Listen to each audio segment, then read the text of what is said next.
Uncle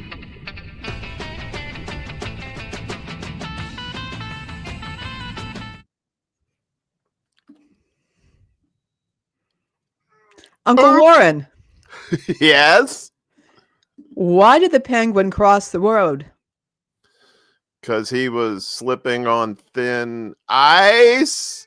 No! We got to get you a better comedy coach. That's coming up here on The Undercurrent.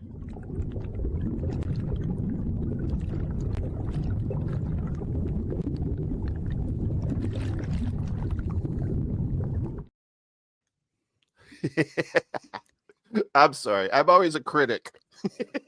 Always a critic. Always a critic. How's everybody doing this morning? Why is this? Oh, here we go. Here we go. We got people here. I think we got Miguel here. What's up, Miguel? Over on the YouTubes. We're broadcasting on YouTube, Rumble, Facebook, and Instagram.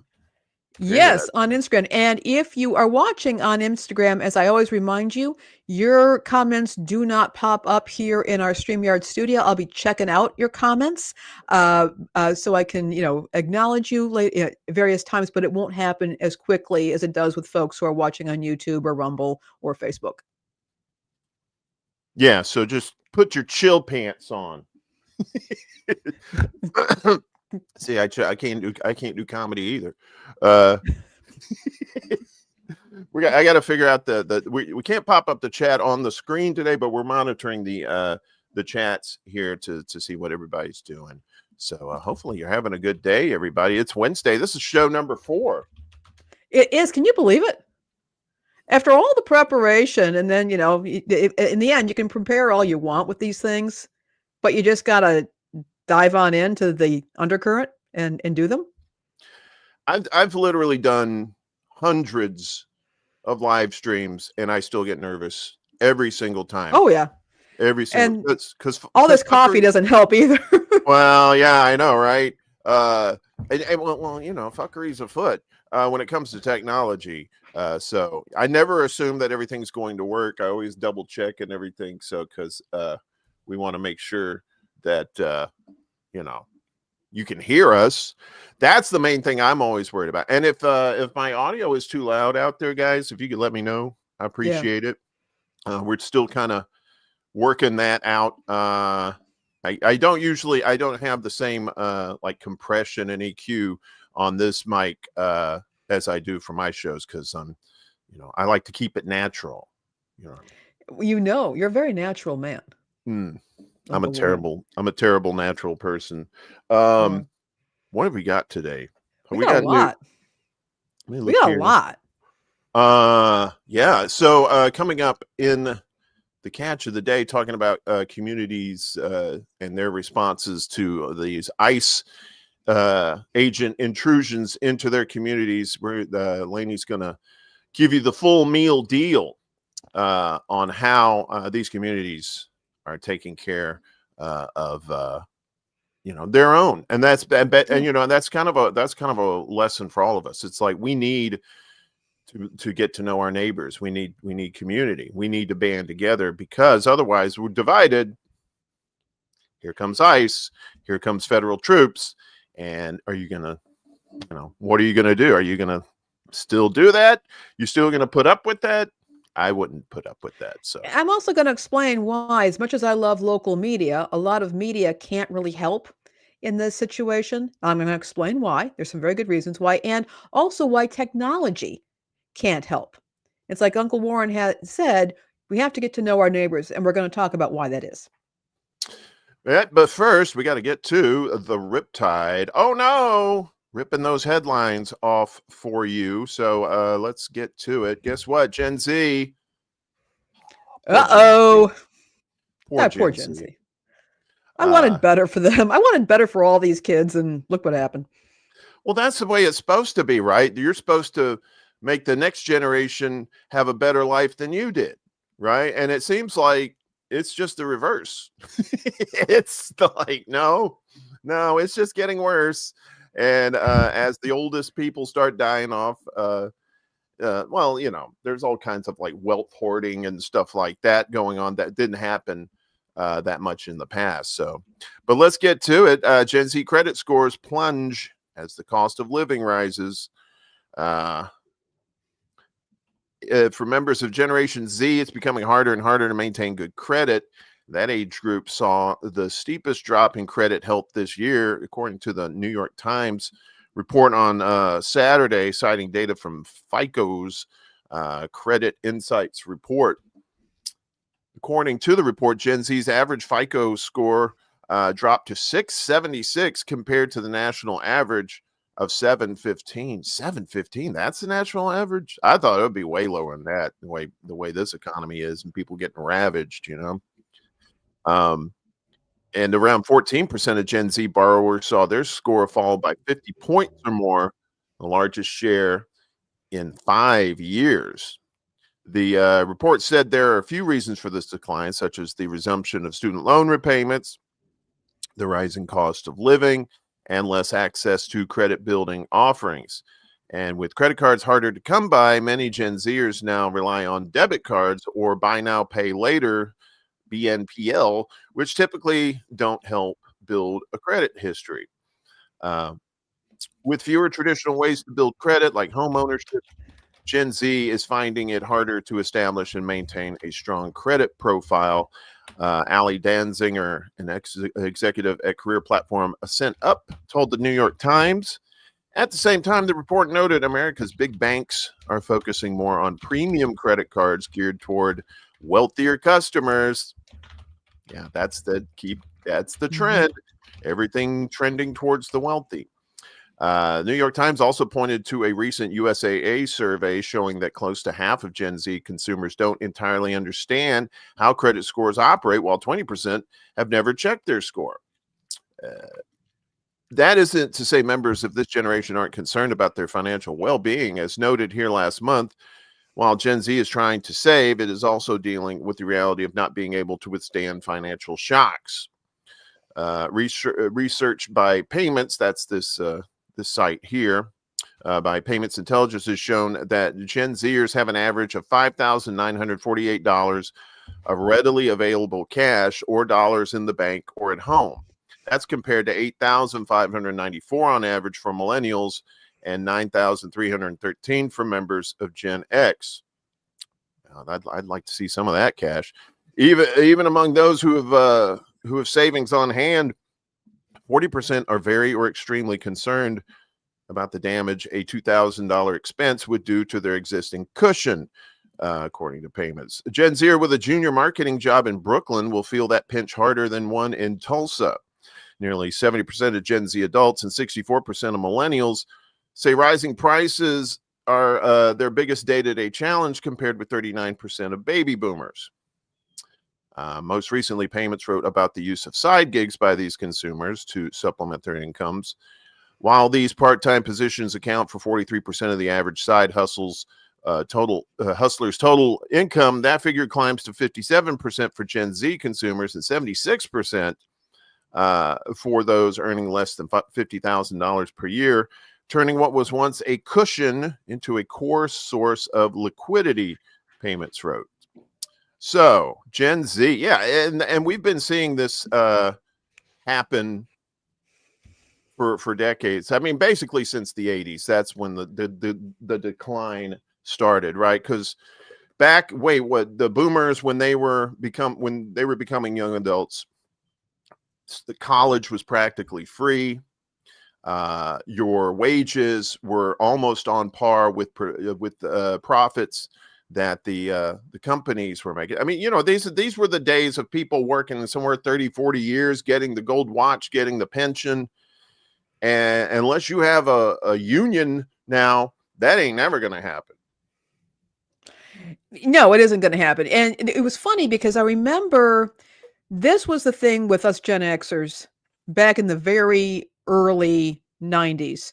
Was we were saying, okay, we are going to be, you know, the generation that did not do as well as our parents. Then the tech boom started to happen. The Cold War ended and the tech boom started to happen. And we thought, hey, for a brief shining moment, we thought that we might actually do okay. We were not going to get nuked. We were not going to be irradiated, and we were going to succeed. That did not happen. And I think a lot of that died around 9/11, or that illusion died around 9/11, because I'm not sure it was ever set up to get us into a good place. But in this case specifically, the issue of the credit scores, because the credit scoring system is all over the place. People are routinely being told, well, this is your credit score. You find out, first of all, you have multiple credit scores. And the credit score that a mortgage lender will use is very different than the credit score that, say, the cable company will check before deciding whether to charge you a deposit or not. And so there are all different ways of upping and lowering your credit score, manipulating your credit scores. And there's companies out there that will sell you all kinds of products to help you do that. But in the end, the people with the money, the people who are going to lend or who are going to secure a loan, what they're going to be looking at may be very different from what you're monitoring. And so that's a whole other wrinkle involved here that Gen Z and everybody has to deal with. But yeah, we're dealing with a bunch of young people who are coming out into a very difficult job market. Remember, for years now, it's been learn to code, learn to code, learn to code. Telling kids, don't major in the liberal arts. They're useless. You have to go into tech or healthcare, or science. And now they're coming back and saying, well, AI has taken all your jobs. Too bad. You should go into the trades. So this is what these young people are walking into, a very confusing job market. There's no saying that a job that they train for now will exist in a few years. And they're being expected to manage their finances, find a place to live, feed themselves, transport themselves back and forth to work, and, of course, as they point out, financial shocks. Recently, I had a death in my family. Wasn't planning for it, but everything was going on out of state. That had to be absorbed by myself and other family members. That's life. And these young folks haven't had to deal with that. It's going to be an even bigger shock for them. Yeah, it is. It is, unfortunately. And that was the thing, if Gen X had been more successful than the boomers, we probably wouldn't be having this conversation. But then you like you said, 9/11, and then like all the deregulation, all of the cutting of safety nets you had, and then of course, you had what was it I was going to say? It was a decline in the 80s, right? It was just like all of a sudden it's like, oh, well, you got to pick yourself up by your bootstraps. And like, well, what do you guys do? You're talking to the boomers. So how can we talk to the millennials or Gen Z or hell, even Gen Alpha? Gen Beta just started this year. So their firstborns are this year. So it's like, do we keep on the steady decline? Or do we actually do something about it? And a lot of that goes to the people that we elect, the people that control the economy. I mean, the Wall Street is just nothing but a casino, and it's being touted as the end all be all when it's like, no, it's not. There are actual people out here who have an economy that we're dealing with high prices, and they can't deal with it because they're not making the money that they're supposed to be making. So, and Gen Z, and it just keeps getting. Gen Alpha, it's going to happen to them. Hopefully not. But, I mean, as trends go, I don't know. So, speaking of AI, I thought that was a prominent thing you said about, learn to code. And then once you learn to code, oh, no, guess what? AI took your job. It's like the old bait and switch, right? It's like, not like Lucy says, I'm going to hold the football. And then Charlie Brown's like, okay. And then you go to kick the football. Nope. Take it away. So some employers skip the upskilling and use AI to replace workers. Yep. This is where we are at now, folks. So business leaders may be using artificial intelligence tools and automation to replace workers rather than invest in skills training, according to an October 8th report from the British Standards Institute. Oh, the British Standards. Jolly good. Just over 2/5 of leaders surveyed said AI is enabling headcount reduction, and 31% said their organizations consider AI solutions before considering hiring for roles. Yeah, you know why? Because you don't have to pay AI. That's one of those things. In reflection of this, BSI's analysis of the discourse around AI implementation found that discussion of job automation significantly overshadows discussions of workforce development. This suggests companies are prioritizing AI's role in innovation and competitive advantage, potentially overlooking the human capital implications. Human capital. I love how it's just human capital. Yeah, just so dehumanized with that. In addition to a poll of more than 850 business leaders, the study also used an AI-supported analysis of a data set that included the annual reports of various multinational corporations.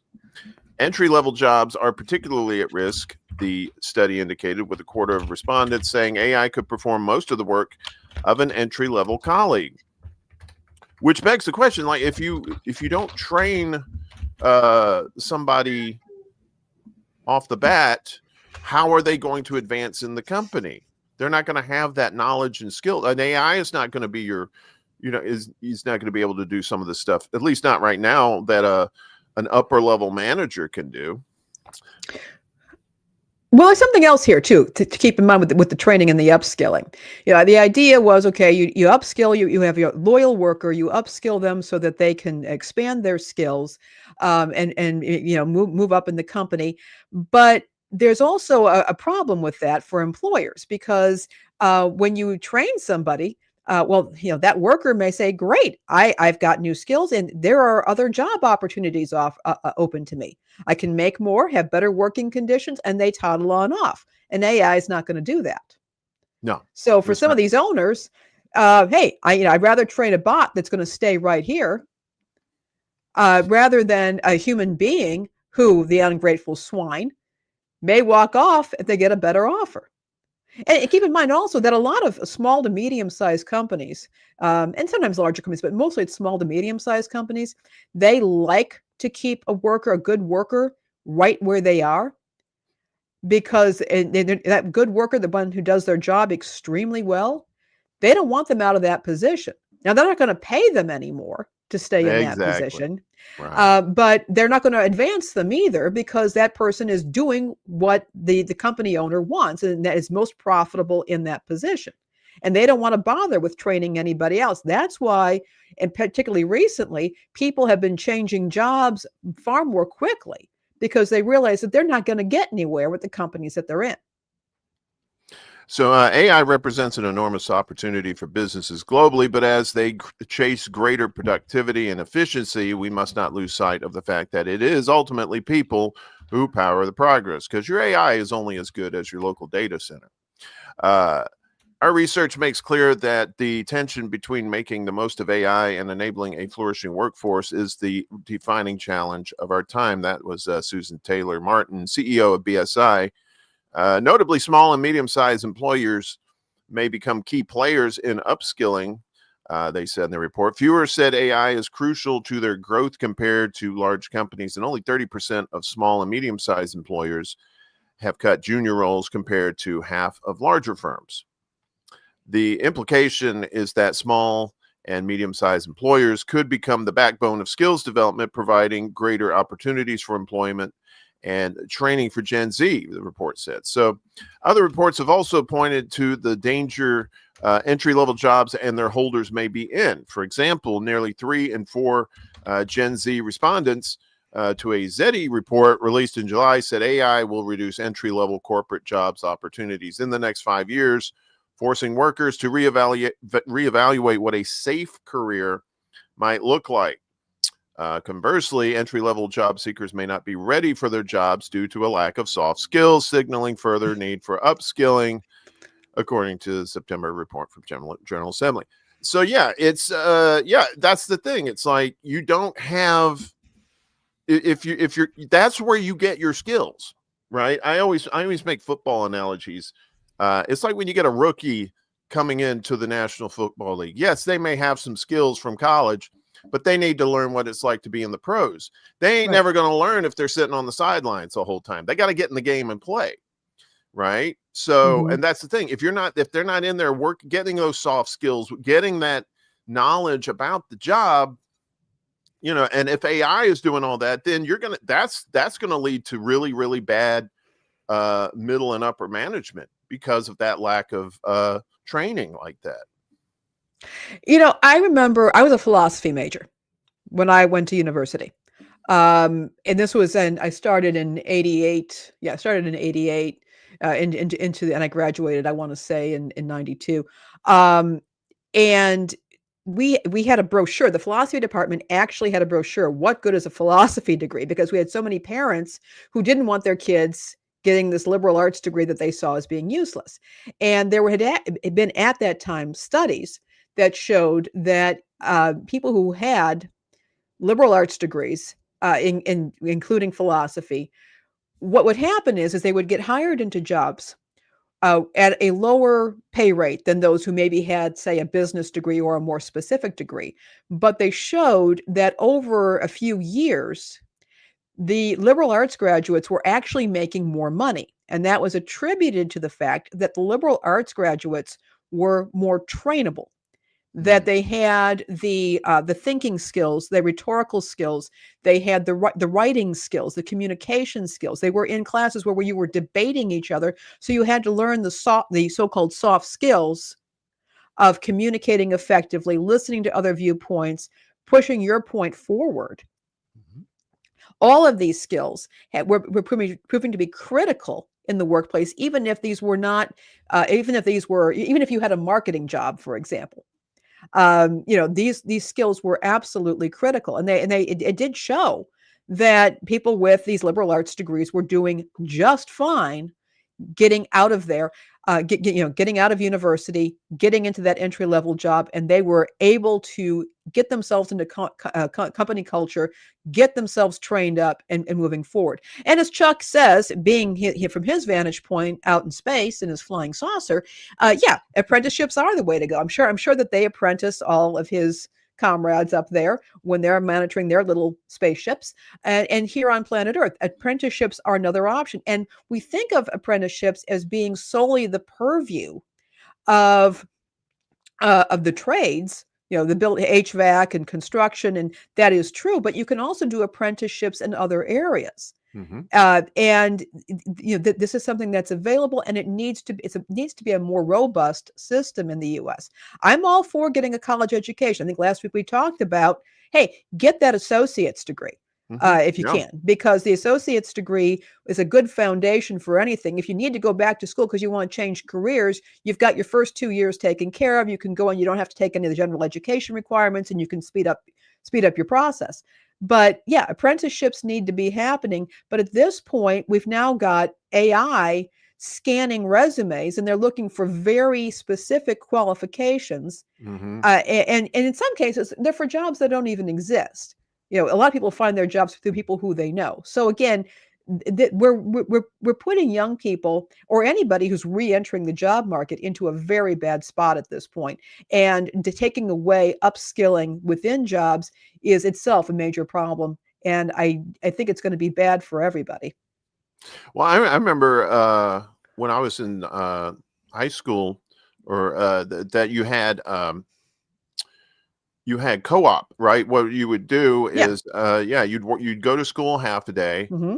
You get out maybe like an hour early or something like that. That was your class. You went to your job, and that's what. And a lot of times that's where your soft skill training came in. A lot of your basic job skill training came in, and that was high school. And then by the time you got to college, you could get an apprenticeship somewhere, like Chuck was talking about, and have an apprenticeship while you're going to college. Nowadays, you can't do that. You have to work a job basically to pay for the school, and sometimes that job is not what the job that you're actually trying to get a degree for, right? Sometimes it is, but sometimes it's, you're working at fast food or something just to pay for school, and it kind of defeats the purpose. Well, and we had that also. We had the programs where, co-op. We called it co-op. They would go to school half day, work a job half day, and it all counted. We also had people who would go to trade school half day. They would go to high school half day, then they would go to cosmetology school. Yeah. And they would graduate. I mean, they would graduate they'd start at 16. They would graduate with a high school degree, a high school diploma, and their cosmetology license, ready to start making money. Now there are some schools today that do have a program where you can go to a community college halftime. If you're intellectually gifted, you can go to community college halftime and high school halftime, and you can leave high school with a high school diploma and an associate's degree. But again, that's usually for students only in certain districts, and usually those who are already performing well above grade level. So, yeah. Well, And they do need to be, and yes, and Chuck, you're absolutely right. They do need to be paid. And if you go to the Department of Labor's website, they have a whole thing about registered apprenticeships where they explain that the people who are in these programs, they earn a credential and they start earning money from day one. That could be very appealing to a lot of high school students, particularly those who maybe are in homes that don't have a lot of money or have unstable living situations. That could be a great option for them.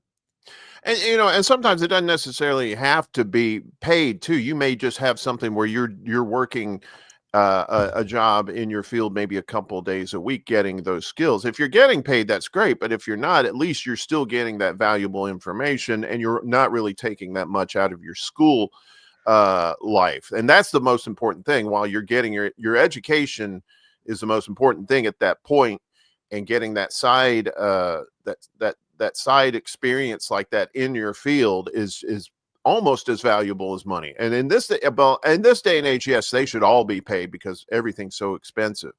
But if the economy had actually leveled out and was a little bit more amenable to everybody, then you could probably get away with some unpaid. Well, there's unpaid internships, but the federal government makes it clear that an unpaid internship has to, because you can't be violating minimum wage laws. Right. You have to be a nonprofit to have unpaid. Well, you have to be a nonprofit to have unpaid labor, but you can also have a for-profit company can have an internship program that's unpaid, but it has to be structured, and the benefit to the intern has to be greater than the benefit to the company. You can't just have somebody doing Starbucks runs or holding up cameras or something like that. Right. They have to be learning something. And that has to be established. Otherwise, that unpaid intern could, file a labor law complaint about that. And that has been known to happen. So just so people are aware. Well, speaking of getting paid, or somebody that's trying to get paid, Trump's trying to scam the government again. Some men pay good money to be probed. Yeah. And he wants money. Well, ask Chuck about that. I'm pretty sure he makes has a pretty lucrative business with that. So, hey, watch yourself, buddy. Eyes on you. Straight grift. Trump reportedly wants $230 million from taxpayers for DOJ probing him. Giggity, giggity, goo, giggity, goo, giggity, giggity. So Trumpy is facing fresh allegations of attempting to corruptly profit from his office after the New York Times reported Tuesday that the Republican is demanding that the U.S. Department of Justice pay him $230 million smackaroonies in taxpayer dollars for previous federal investigations into him and his allies at the DOJ are expected to make the final decision. Trump filed the administrative claims, which are submitted to the Department for potential settlements to prevent lawsuits in federal court. Before he returned to the White House earlier this year, people familiar with the matter told the newspaper. However, the president nodded to the legal battle in public comments at the White House last week. They raided my house in Florida. See, this is a crossover episode with my show because I have to do the Trump impression. They raided my house in Florida. It was an illegal raid. The president said beside FBI Director Kash Patel, U.S. Attorney General Pam Bondi, and her deputy Todd Blanche, Trump's former lead criminal defense lawyer and one of two people who can greenlight such settlements. I have a lawsuit that was doing very well, and when I became president, I said, I'm sort of suing myself. I don't know. How do you settle the lawsuit? I said, I'll give me X dollars, right? And I don't know what to do with the lawsuit.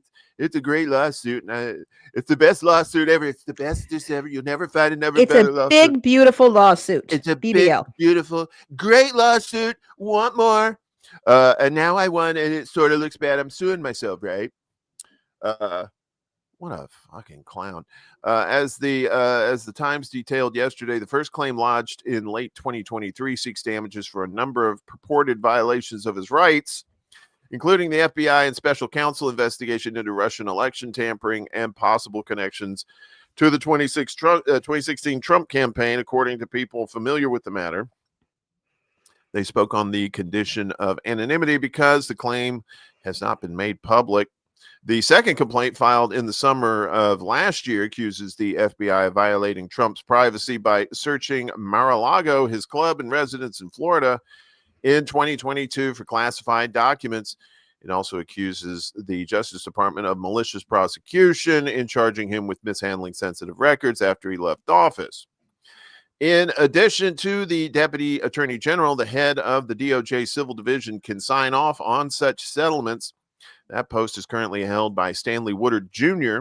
As the newspaper noted, Woodard previously represented not only Walton Nauta, the president's co-defendant in the classified documents case, but also a number of other Trump aides, including Kash Patel, in investigations related to Trump or the Capitol riot on January 6, 2021.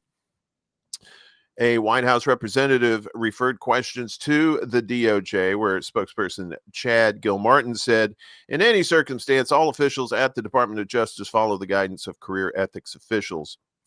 Meanwhile, Pace University professor Bennett Gershman told The Times, what a travesty. The ethical conflict is just so basic and fundamental, you don't need a law professor to explain it. And then to have people in the Justice Department decide whether his claims should be successful or not, and these are the people who serve him deciding whether he wins or loses, he added. It's bizarre and almost too outlandish to believe. Well, that's the Trump presidency in a nutshell right there. Bizarre and too outlandish to believe. To believe, yes. Yeah. So congressional Democrats, lawyers, journalists, and other critics also weighed in on Trump's reported conduct on social media, condemning it corrupt and impeachable.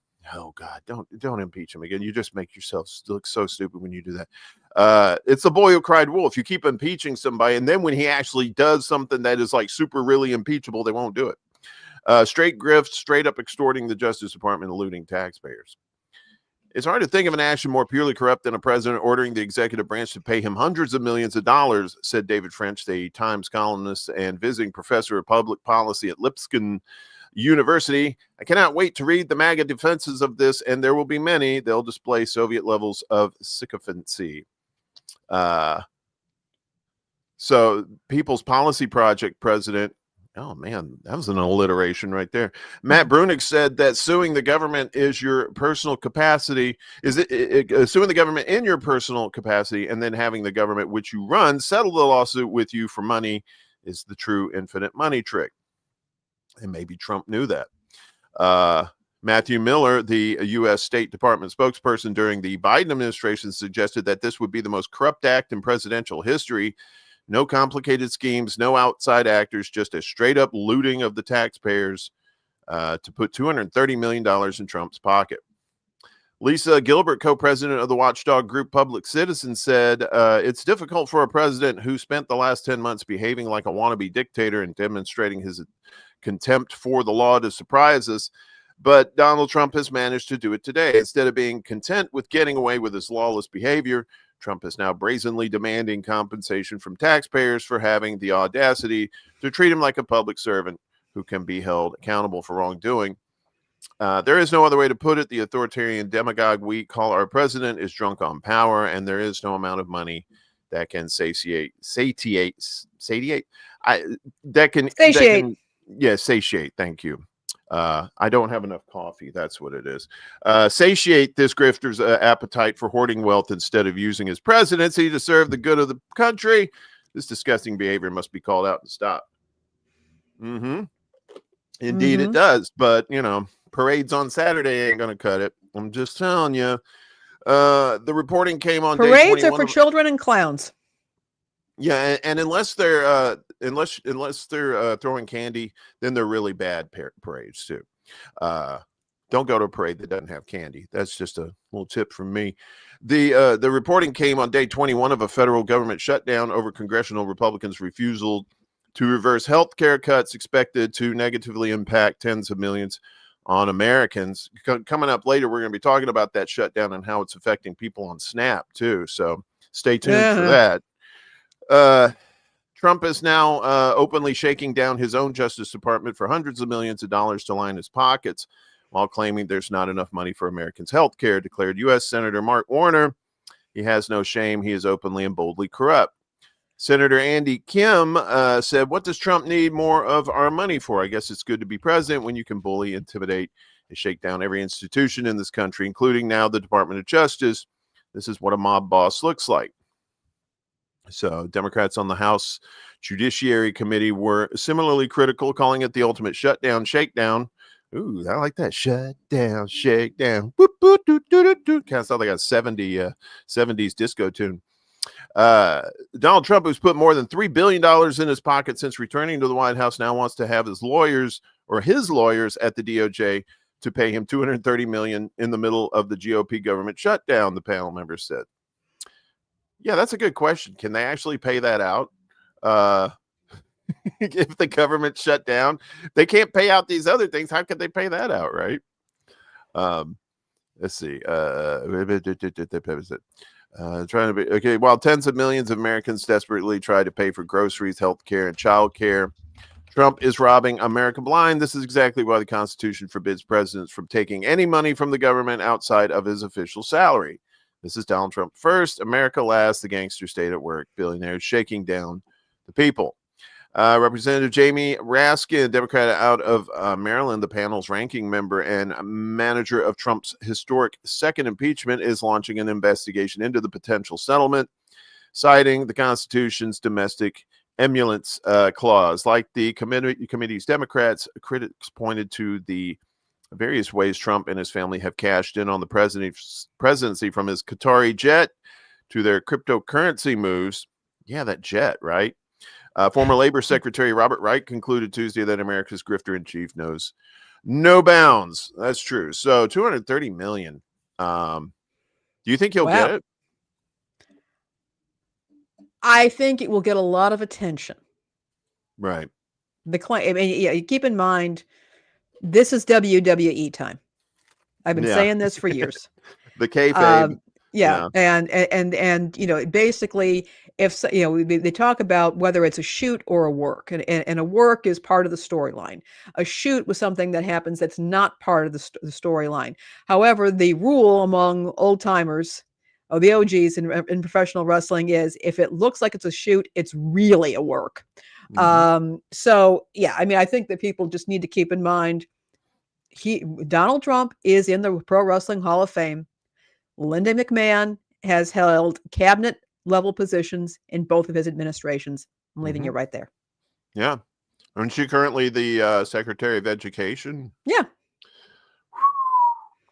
I'm not going to comment.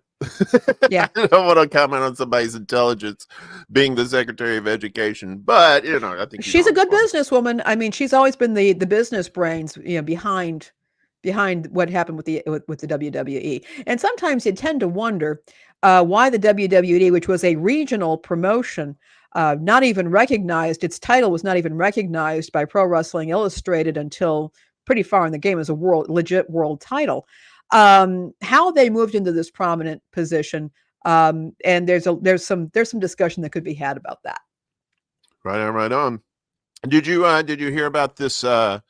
The Louvre in France getting robbed? Did you hear about that? I do, and I have opinions, but let's read it, and I can share with you what little I know. So yeah, French police may nab Louvre thieves, but unlikely to recover the loot. Right? This is one of those deals. It's like, it's stuff. They said it's priceless, right? So it's like, how would they hawk it? You're not going to go to Pawn Stars, and say, look, I got all this Napoleonic jewelry. How much you want to give me? Like, I'll give you like $40. I'll comment on that, but you go ahead and read this, and I'm going to give you my opinion, Uncle Warren, because I have opinions. Crime gangs around Europe are increasingly robbing valuable jewels and gold from cash-needy museums like the Louvre, but while police often catch the thieves, they struggle to recover the priceless goods, law enforcement and art experts say. Only a small pool of criminals would be capable of such a job as Sunday's audacious, I can't talk, robbery in Paris and may already be known to police, the specialists say, but the objects themselves could be quickly broken down into component parts and sold on.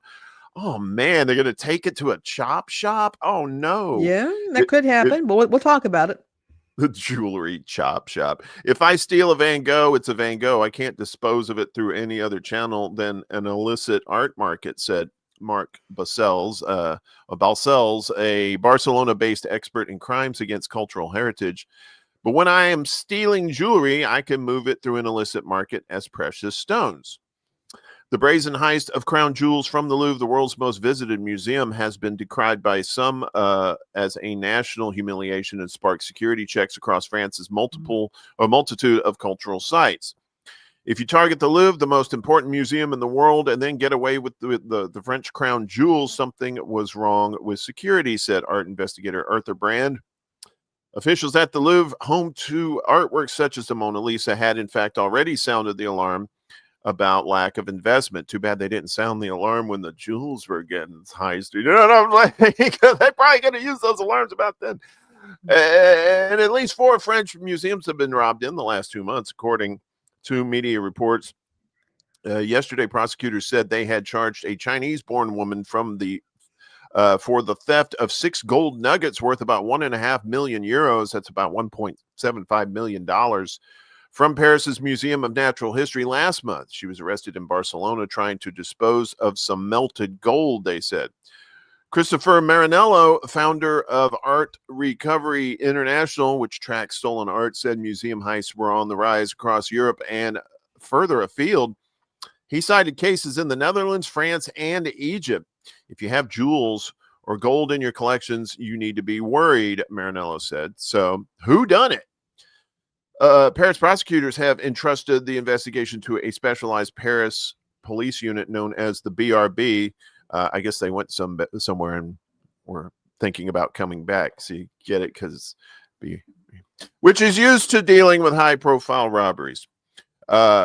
Crickets. Former police officer Pascal, that guy who served in the unit, said the BRB handled the 2016 Kim Kardashian probe, oh my, when Paris thieves stole her $4 million engagement ring, as well as a recent spate of kidnapping of wealthy crypto bosses. He said the BRB has about 100 agents with over a dozen specialized in museum thefts. Investigators will look at video footage, telephone records, and forensic evidence, while informants will also be activated. They can have teams working on it 24/7 and for a long period, that guy said, expressing 100% confidence the thieves would be caught. Police will be poring over security footage going back weeks, looking to identify suspicious people casing out the joint, Brand said.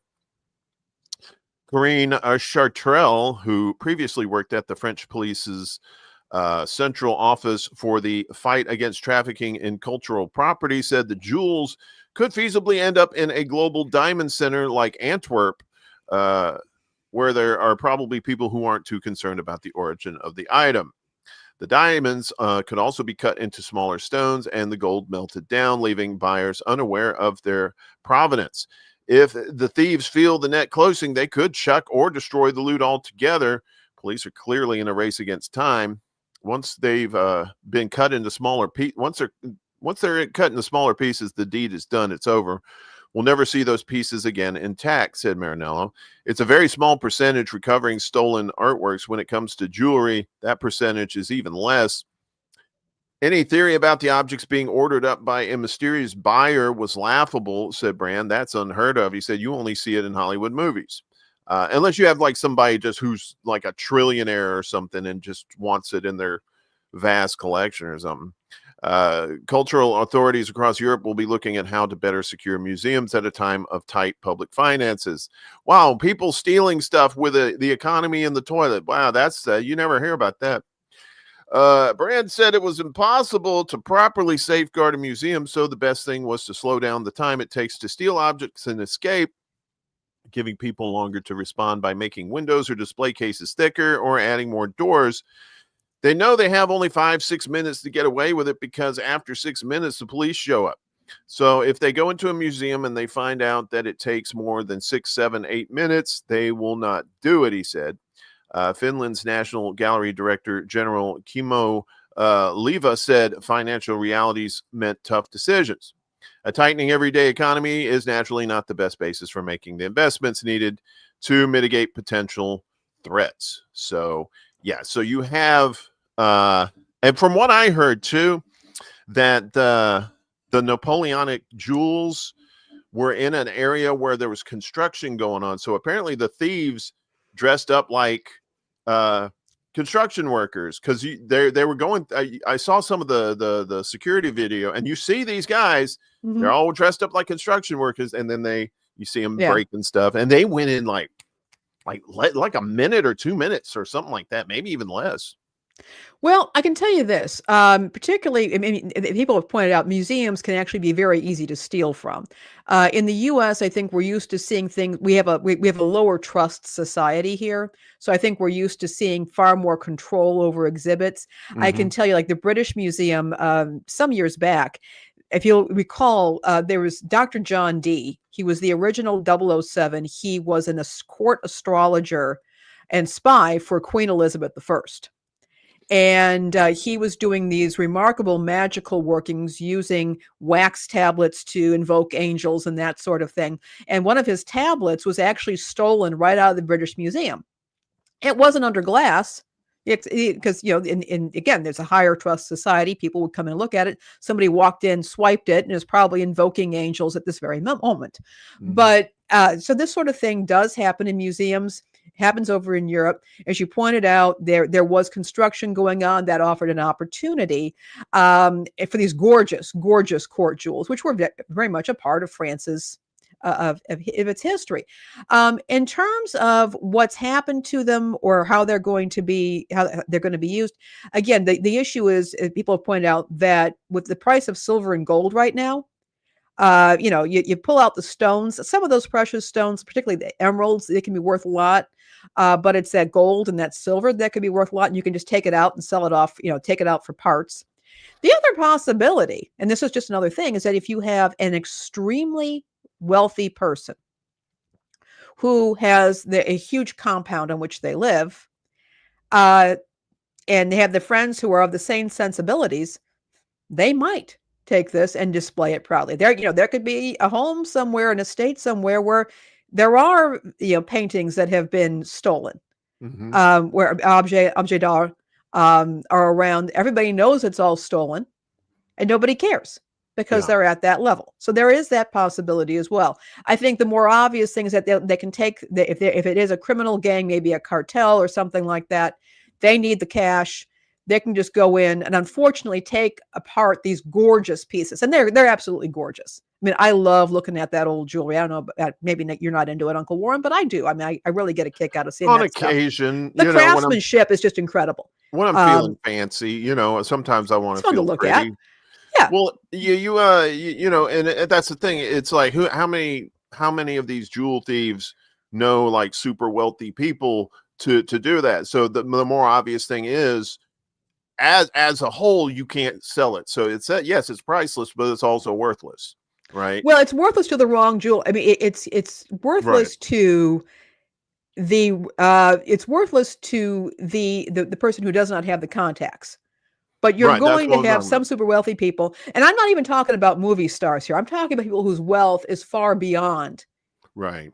a Oh yeah, sports star or a yeah. movie star or a rock and roll star. I'm talking people super elite who believe that they are above the law, that they may in fact be creating the laws themselves from their little perches, and they may want this stuff. But I think in many cases, it's probably somebody who is going to melt this down, sell off the gems or whatnot, and just take the money and put it to some nefarious purpose. That's Yeah. my guess. That's the thing with jewelry. Jewelry itself, to the average person, is not worth as much as people think it is. That's why people have estate sales and that sort of thing. This stuff is really not worth that much. Right. So yeah, and for the expediency, it's more logical to break up the pieces and put them into smaller, more sellable type sizes and cuts. Like they can take a jewel, like if it's a large jewel, they can cut it down into many jewels. Yep. And like you said, if they don't know anybody that can take the whole thing, and even then, even if they do, there's going to be a transfer of funds. I mean, we're talking about, you would have to have people who stole this, that they themselves had like Swiss bank accounts and offshore accounts and stuff like that, that they could transfer the money without any government seeing it. You know, it's not like like they said, it's not Hollywood where you have the briefcase full of cash and you open it up and okay, it's a deal. You know, it's like, it's all digital and transferred now. So, yeah, that's some wild stuff there. And the Louvre has always been targeted too. Like you said, there's that trust factor, and it's like, maybe you shouldn't trust so much. So, yeah. Well, guess what? It's time for the catch of the day. It is. It is time for you, Lainey P. And you're talking about communities and their response to these ICE agents that are coming in and disrupting everything. You want to take it away? Yeah. I want to talk a little bit about this. One of the things that's really been disturbing to me is, and this is apart from a separate discussion about immigration and whether somebody, should immigration be open? Should it be more closed? What should happen to people who overstay visas or who do not enter the U.S. or any other country with proper permissions? Put that over to the side.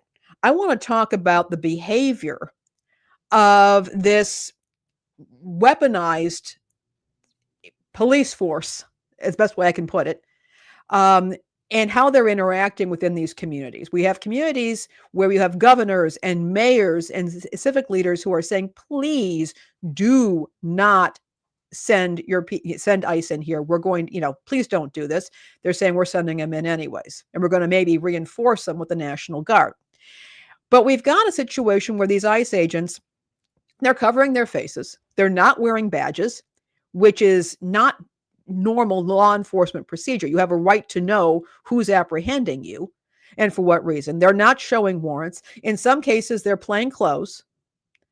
In other cases, they're wearing militarized gear, which is designed, of course, to intimidate not only their targets, but the community members. Yeah. And it's become a much more difficult situation, particularly when you have some of them are wearing plain clothes and you have no idea why you're being tackled. And I say this as a woman who grew up on all of these seminars, woman be safe, ladies be safe seminars. And we were told repeatedly, do not believe somebody who claims to be law enforcement. Ask to see identification. If a car comes behind you and they've got, and they've got the lights going, but it's a regular car, stay in your car and call 911. Or if you're at home, get on the phone, call 911, or back in the day, it was the operator, have them patch them through to the police department to verify that this person is a law enforcement officer. Why? Because people can and will impersonate law enforcement for the purpose of injuring and harming people. And in this particular case, this is an accident waiting to happen. You're going to have a couple of these yahoos. You're either going to have some yahoos dressed up like this and kidnapping people for, again, nefarious purposes, for nefarious purposes, or you're going to have a situation where an ICE officer is going to end up being killed or shot by somebody who doesn't understand why they're being tackled and has the means to respond accordingly. So this is just it's a horrendous situation. And it is designed to terrify the population. Again, working on people's emotions. Pro wrestling. If you are not a pro wrestling fan, I'm a longtime pro wrestling fan. I can tell you this is textbook pro wrestling, psychological, ring psychology. We used to call it ring psychology. All right. They're trying to terrify folks. So what has to happen is there has to be a community response. And when I'm talking community, I'm not talking the media, although the media can help. I'm not talking any kind of electronic or digital or technological response. And I'm going to explain why in a second. This is going to be neighbor to neighbor. You talked about getting to know your neighbors. I'm not talking metaphorical neighbor here. I'm talking who lives across the street from you, who is on your block. All right. And I'm going to explain why. Right now, it is becoming very difficult for the media, for example, to in real time to address this issue. We had a situation earlier this year where the FCC was investigating radio stations that were supposedly warning people about ICE raids. And it got a lot of press. It does not appear that was actually what was going on, but there was a rumor about this, and people got up in arms about it. And unfortunately, that means broadcast media, which is federally regulated because the bandwidth, broadcast bandwidth, is a limited resource and a public good that is governed by the regulatory state. The FCC was coming down on this. So, of course, radio stations and TV stations who could report in real time can't do this anymore. We've talked about in the past, Uncle Warren, print newspapers don't really exist or are not available anymore, or in many areas, and certainly not Spanish language or different language newspapers. And again, they're not going to be able to provide real-time information about sightings. All right. So that's not going to work real well for protecting your neighbors and saying, hey, don't go over there because we've seen Department of Humans, Homeland Security cars over there. Don't go over there. We can't say that to them on the radio or on television. Right. And newspapers no good. Now, we would say, okay, well, when we can have maybe an app to warn people. Well, Apple is removing any app that is being used to identify ICE. They've said because that could represent danger to law enforcement. So the App Store is removing that. So the app is not going to help much. You can still film things, maybe put it up on social media, but using an app designed for quick, rapid information is not going to happen. This is going to have to be neighbor to neighbor. Now, in Chicago, and this is really quite cool. By the way, I know this happens in other areas as well, but Chicago, the tamale ladies, the tamale guys are an institution in Chicago. You can find them on street corners selling their tamales. They're very good. But we also have the tamale guys who come into various bars. Drinking establishments in Chicago, if they don't have a kitchen, the tamale guys come in and they sell tamales to the patrons with full cooperation and support of the bar owner. Everybody benefits. The drunks, get something to sop up the booze.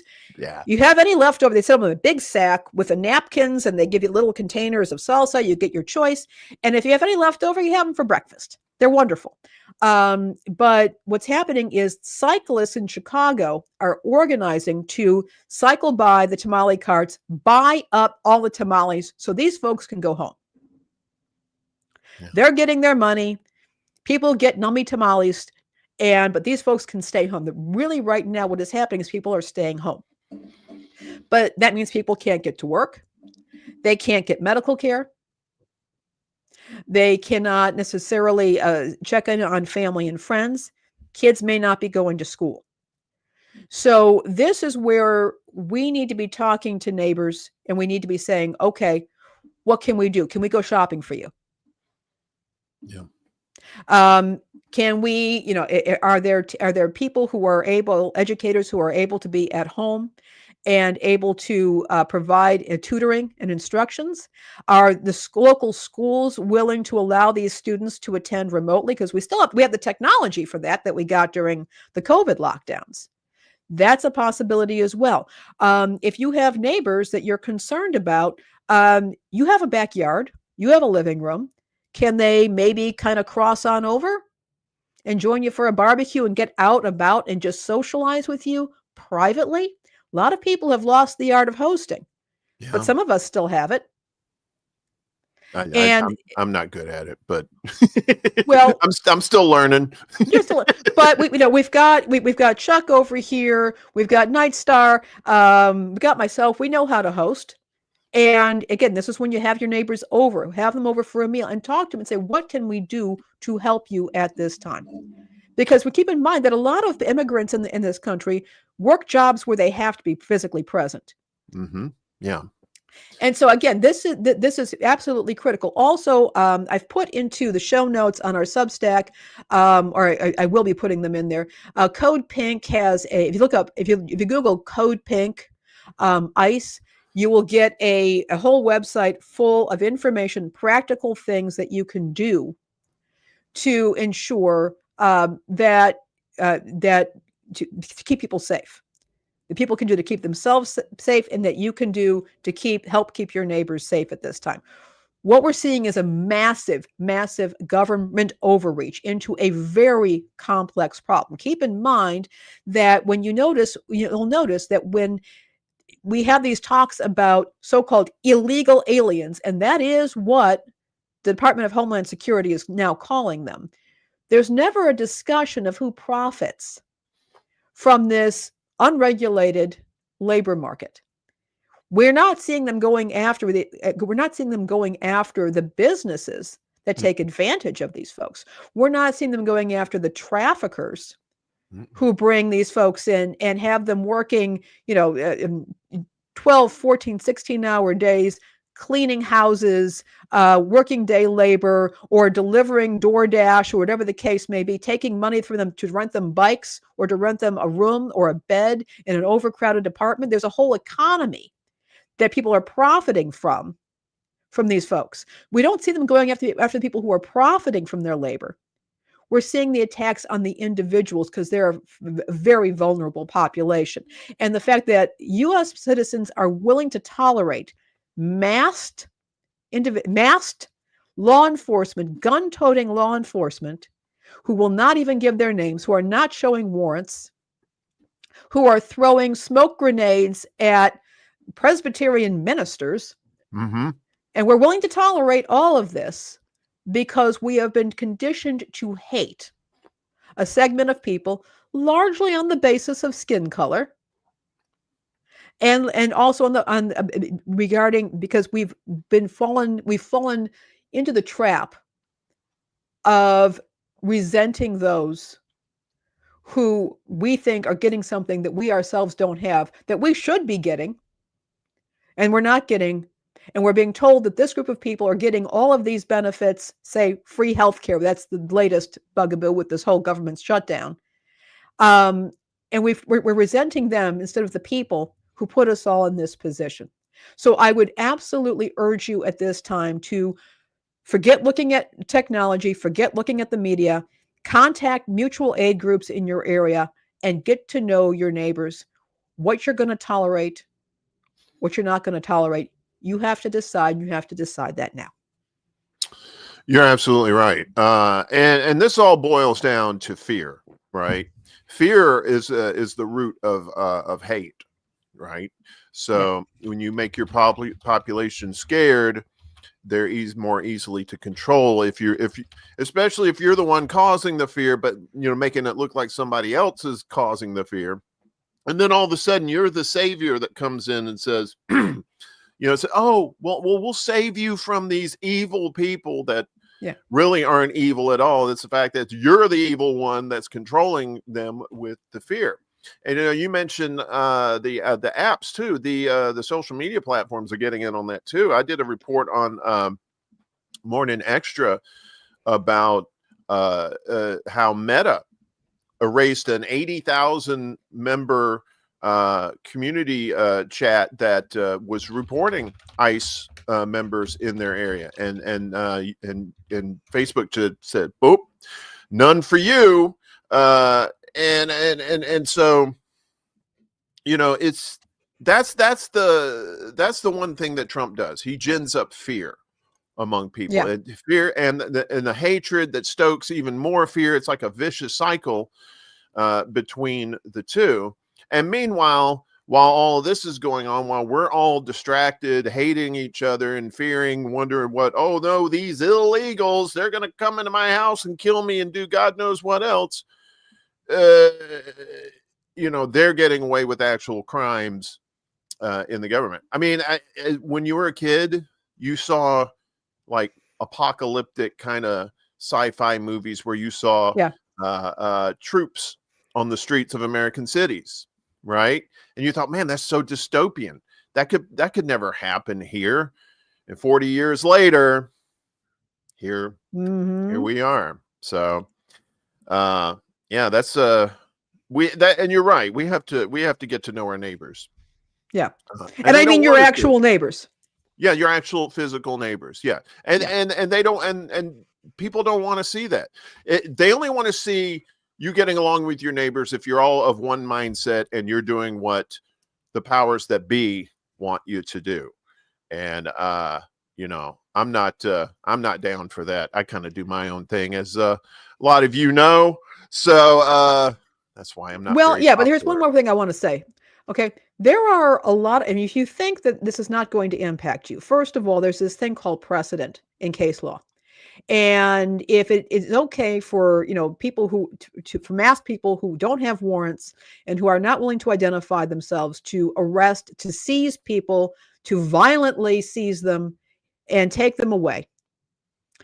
And it's considered to be okay. I want to remind all of you of this. It can be applied to any of us, including those of us who are citizens. I also want to make one other point here.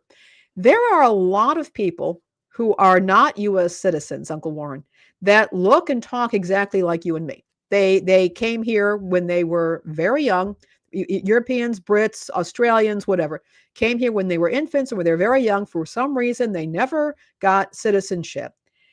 And you can't, but funnily enough, they don't seem to be targeted at this point. You know Why why might that that be? is? I'll tell you I why. can't imagine. Yeah. Because the courts recently allowed the government to use racial profiling against them. So if you're of a particular color, or your name has a particular foreign sounding sound to it, it doesn't matter. You don't have to have probable cause. You can just scoop them right up, and that's not the slippery slope. Where that's like in the middle of the slope, heading Yeah. down. Yeah. And then suddenly it becomes nothing about immigration and everything about who gets arrested, the level of force used in arrests, the level of punishments being meted out. Well, you remember the rhetoric that Trump said coming in. He said he was going to go after the illegals who were criminals, right? That was his thing. Now he's just going after anybody. And they're going to hospitals. They're going, they're going to courtrooms. They've got, domestic violence courtrooms. They've got domestic violence courtrooms, and people are feeling threatened. The kind of thing that can be happening here. And I will tell you, during the lockdowns, as you know, I was helping to staff the city of Chicago's hotlines during the lockdowns.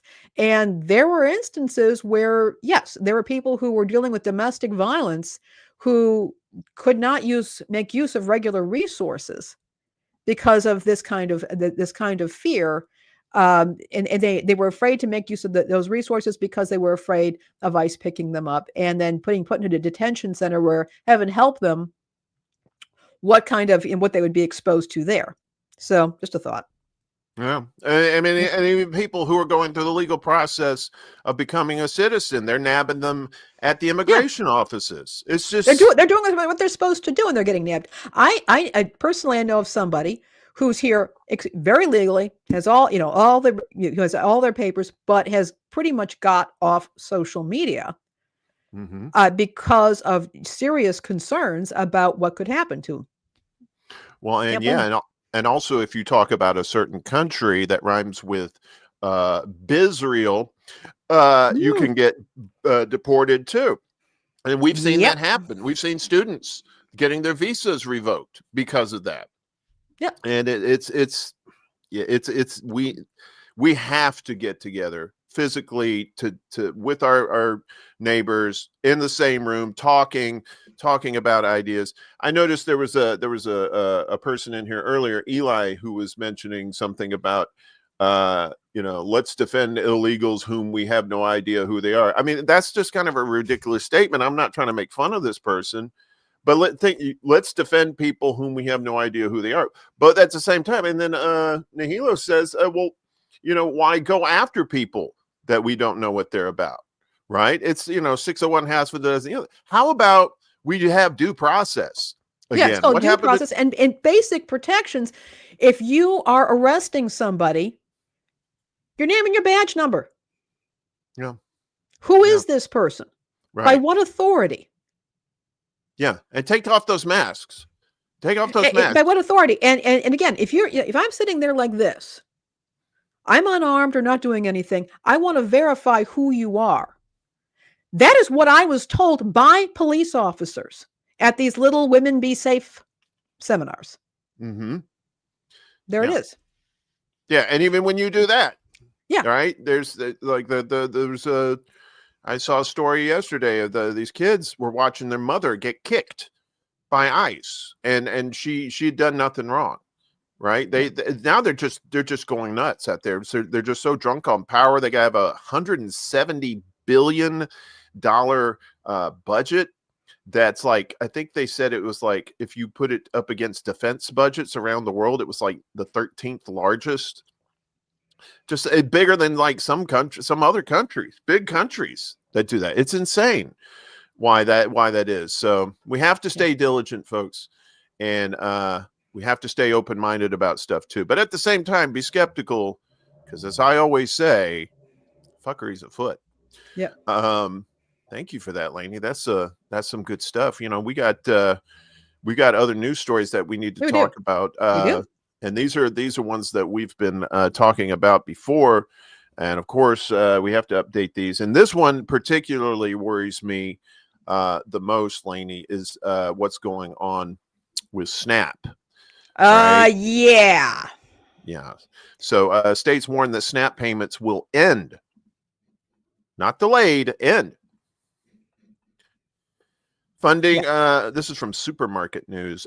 Funding for SNAP, known as food stamps, has dried up because of the ongoing federal budget impasse and government shutdown. The U.S. Department of Agriculture will run out of money to fund the Supplemental Nutrition Assistance Program, SNAP, at the end of the month, which is coming up in about another week or so. And has asked states not to send out November payments. Funding for SNAP, known as food stamps, has dried up because of the ongoing federal budget impasse and government shutdown.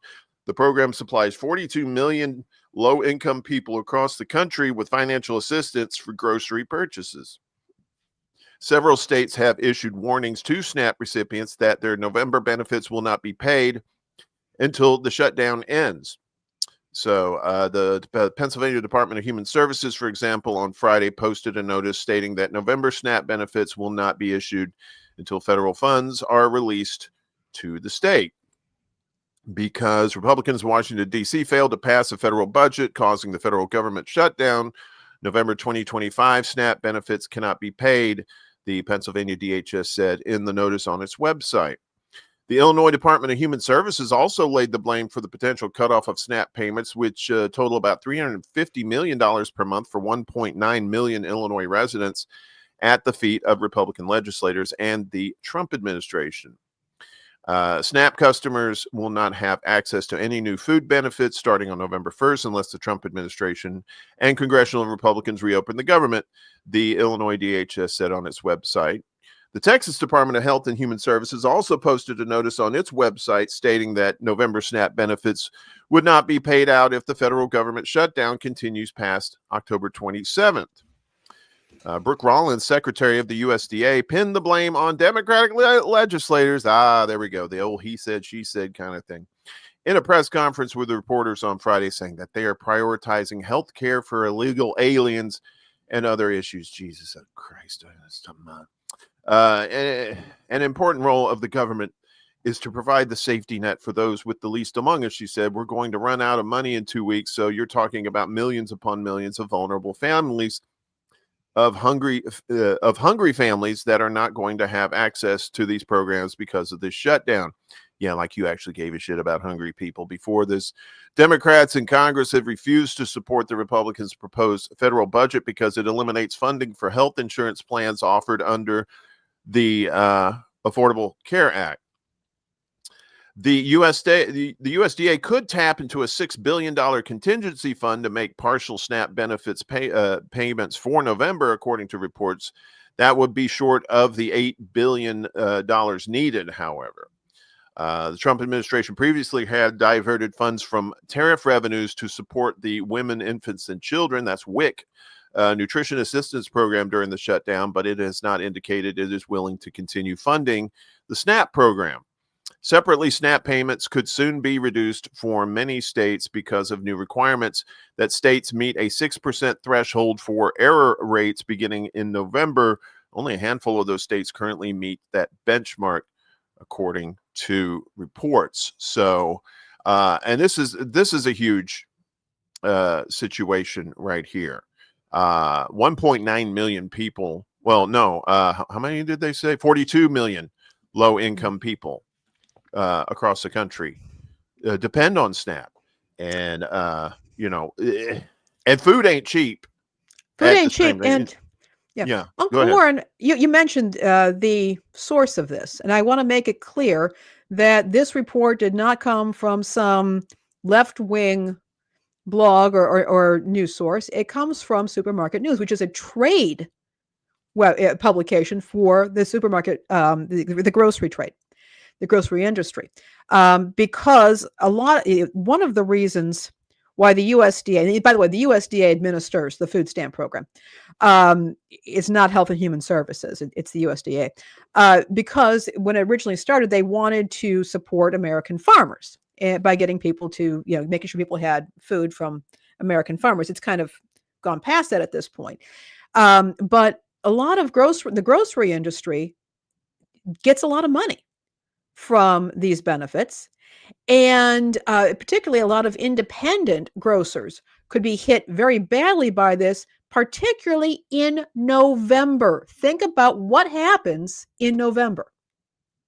Thanksgiving. Mm-hmm.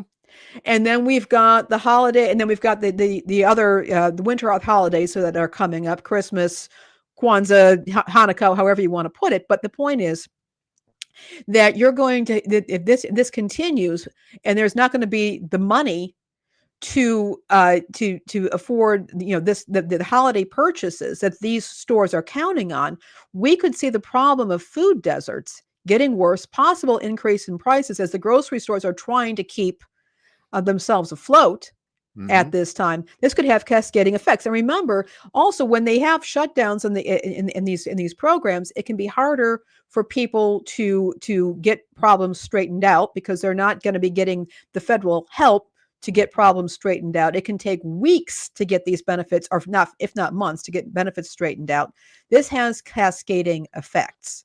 Right. At this time. And as far as Chuck is concerned, Chuck, I get your thing about the state, making the billionaires pay for this. The one thing that I'm concerned about, and I can see an actual tax, but the problem is that when you have billionaires subsidizing even good programs, you get something far more akin to feudalism than an actual democracy. And so we were looking at the individuals in this case instead of saying, look, this is, you're living here. This is what we're doing. And this is how our tax money, and it's not a lot. It's something like $30 a year that people are paying on average for these food programs. It's not that much.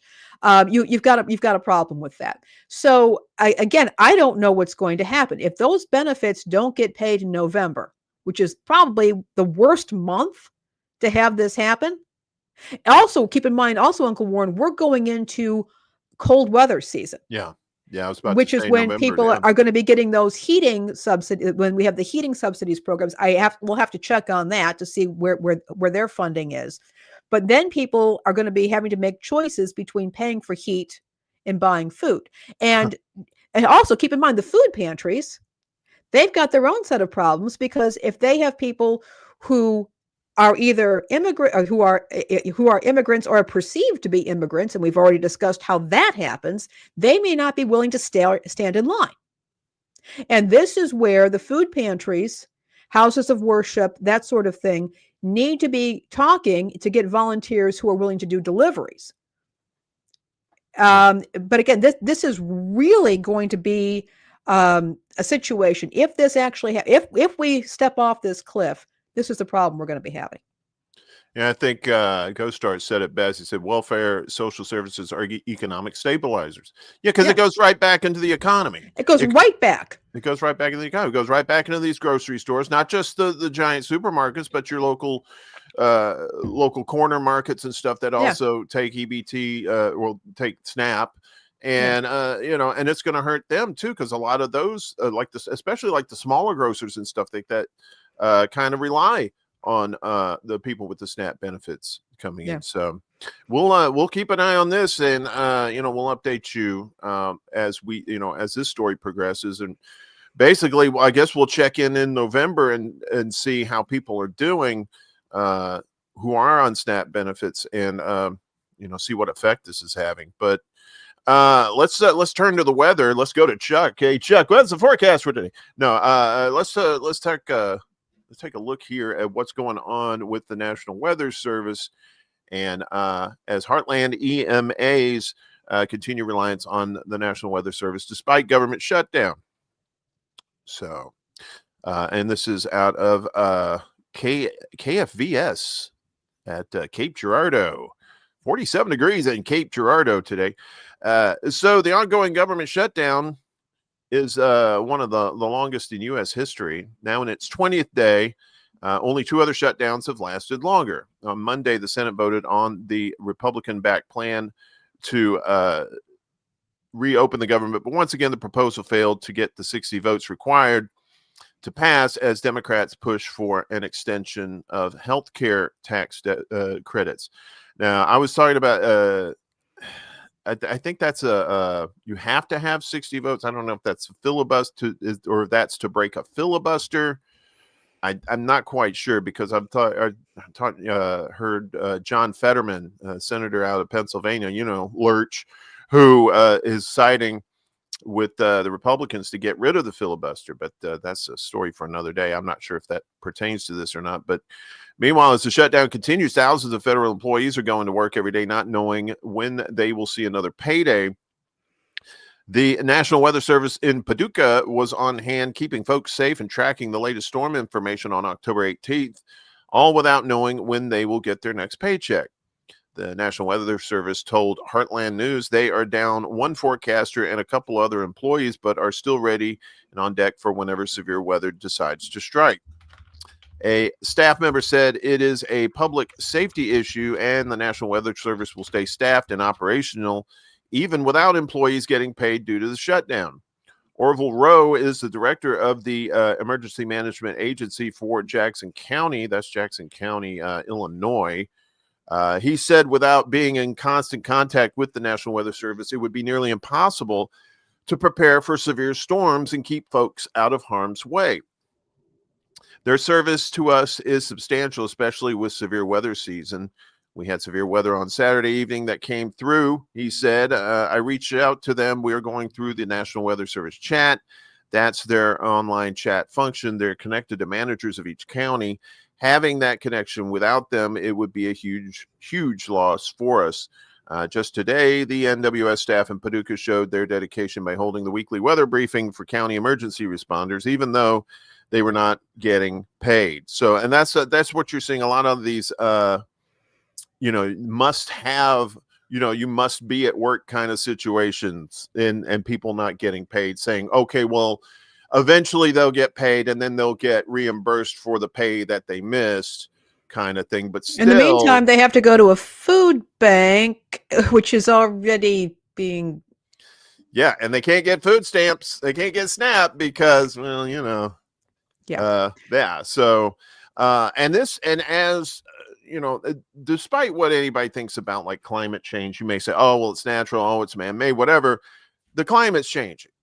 Yeah. We're starting, and you see like droughts and more devastating forest fires than you have in recent years. You're seeing more devastating hurricanes, more powerful ones. We dodged a bullet this year with a couple of storms. There was one, I can't remember the name of it, but it was a Cat 5.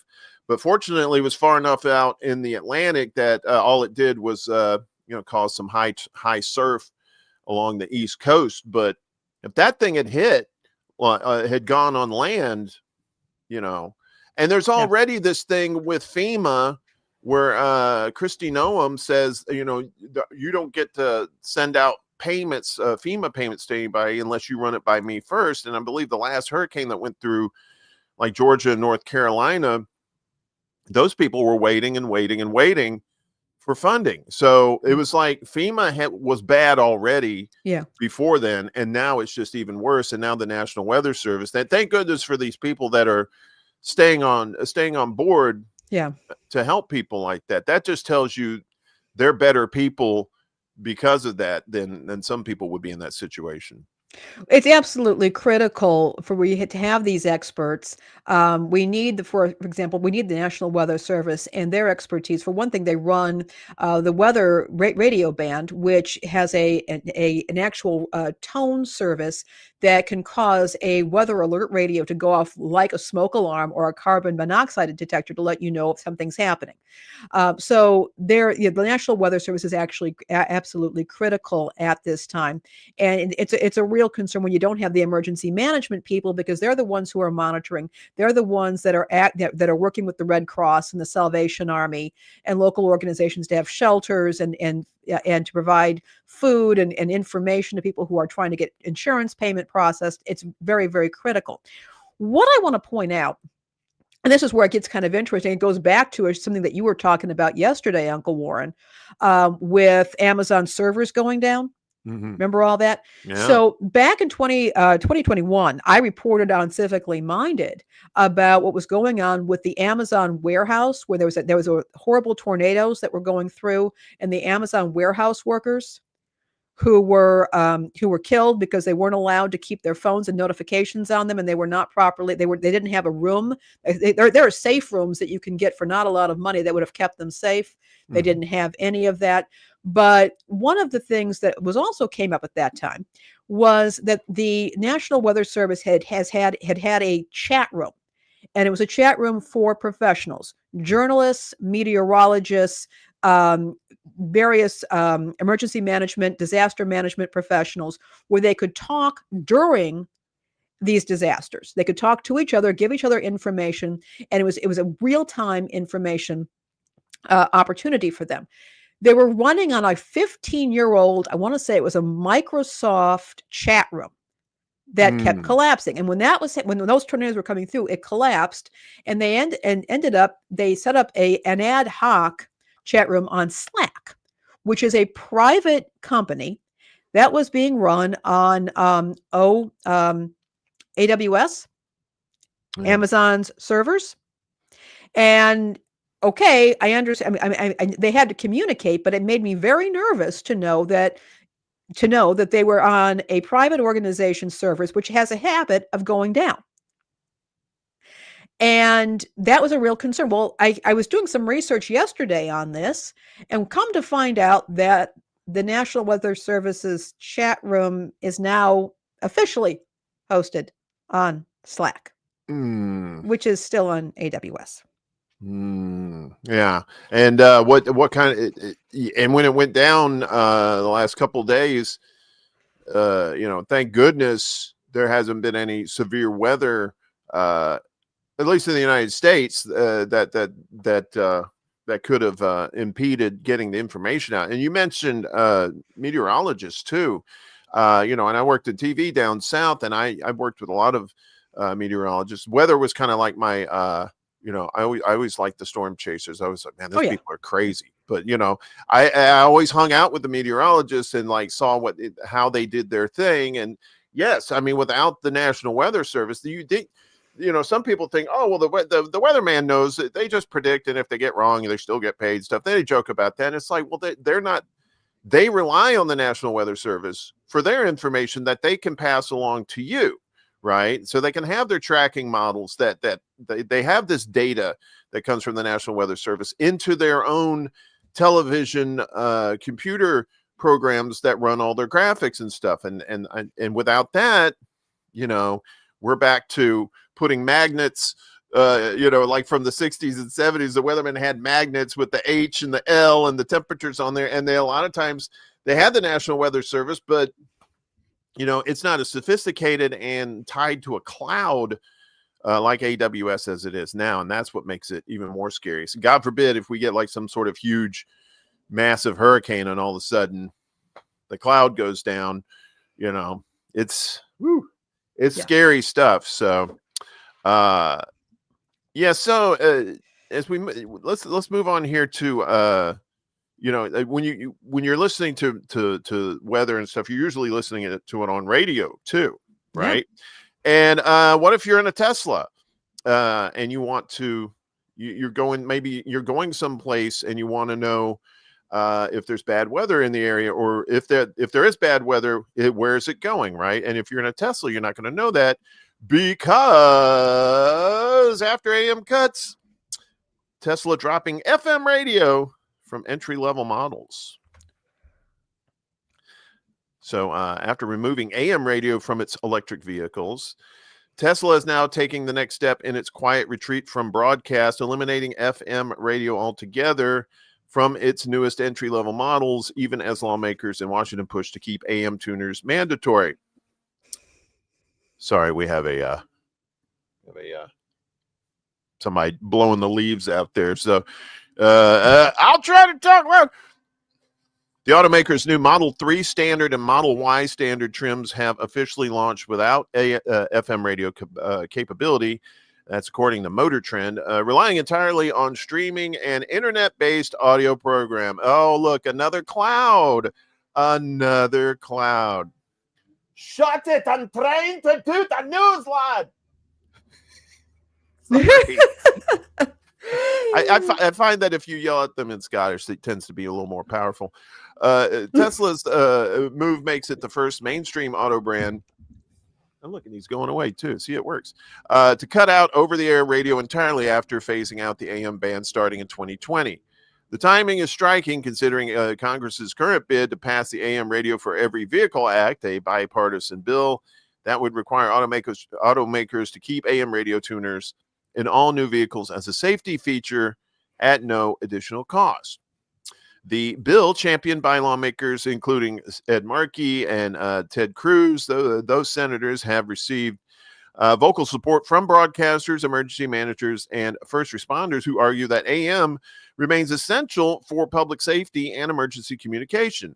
The act has more than 300 co-sponsors in the U.S. House and a supermajority in the Senate and is awaiting a vote. The decision is a bold one given the data. According to Edison's research share of ear study for Westwood One's audio active group, AM/FM radio still accounts for 51% of all in-car audio time among Tesla drivers, outpacing podcasts at 12% and ad-free Sirius XM at 10%. Even more notably, 74% of all ad-supported listening in Teslas happens on, guess what, AM/FM radio. In a survey of especially your local ads too. In a survey of over 3,200 U.S. car owners conducted in late 2024, Xperi found that 62% of drivers would rule out buying a car without AM/FM reception. Q's 2025 in-vehicle visuals report found that all 100 of the best-selling new car models in the U.S. have FM radios. For the radio industry, this shift represents more than lost dashboard space. It's a direct challenge to the role of free over-the-air broadcasting in emergencies and community connection.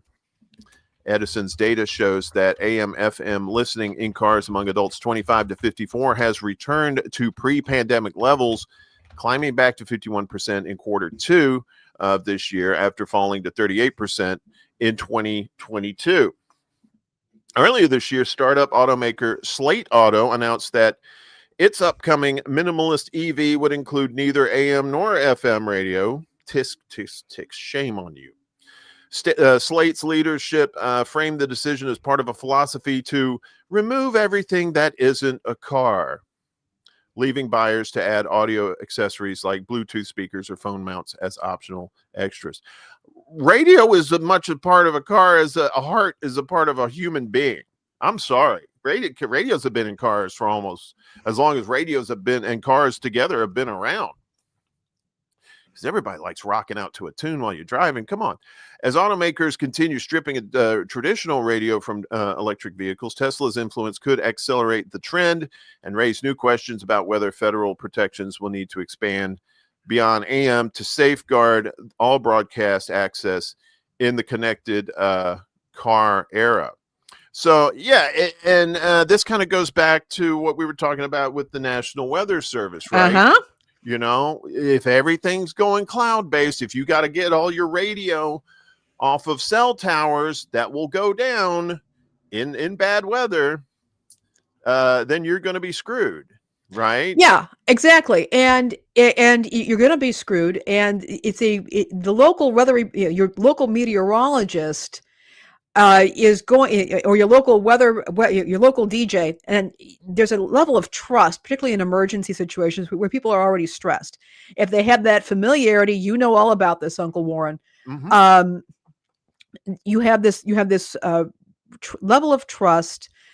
They know that people are looking out for them. That is absolutely critical. And this is removing a potential lifeline during really bad situations, and where we've already been compromised because we might have chat rooms that go down, we may have cell towers that go down, we may have the cloud goes down to get that information out, and it's just restricting this ever more for people who are in their vehicles. Also, I think a couple of things are going on here. Elon Musk is doing this deliberately. They saw, when Ford was going to take out AM radio, they buckled when everybody they got so much pushback from legislators as well as the general public and the radio and the broadcast industry. That did happen. Elon Musk is doing this just to bother people, in my personal opinion. But I want to actually go back to a couple of things here. First of all, Nilio, I thank you for this comment, and I would agree. I mean, I see these horrible Tesla trucks or whatever they're called, and they're utter eyesores. I don't like Teslas, and I would agree with you, except the problem is getting what's coming to you. Well, as you say, if you're in a Tesla at this point, you can get what's coming for you. Just saying, sorry, not sorry. I would agree with you if I was in a really bad mood, which I'm not.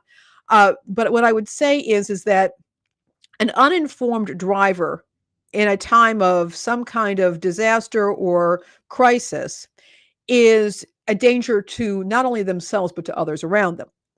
If the person is not knowing to pull over, or there's going to be a detour over here. If they are not staying informed, they are in the dark and they are a danger to others. And so that's my thing there. Again, being a good neighbor means you stay informed. So that's where I'm at with that, even though I'm fairly sympathetic.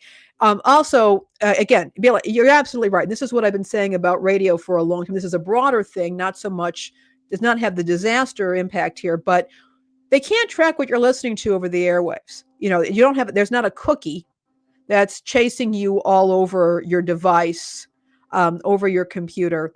You listen to the radio, and what is on that radio is between you and that radio.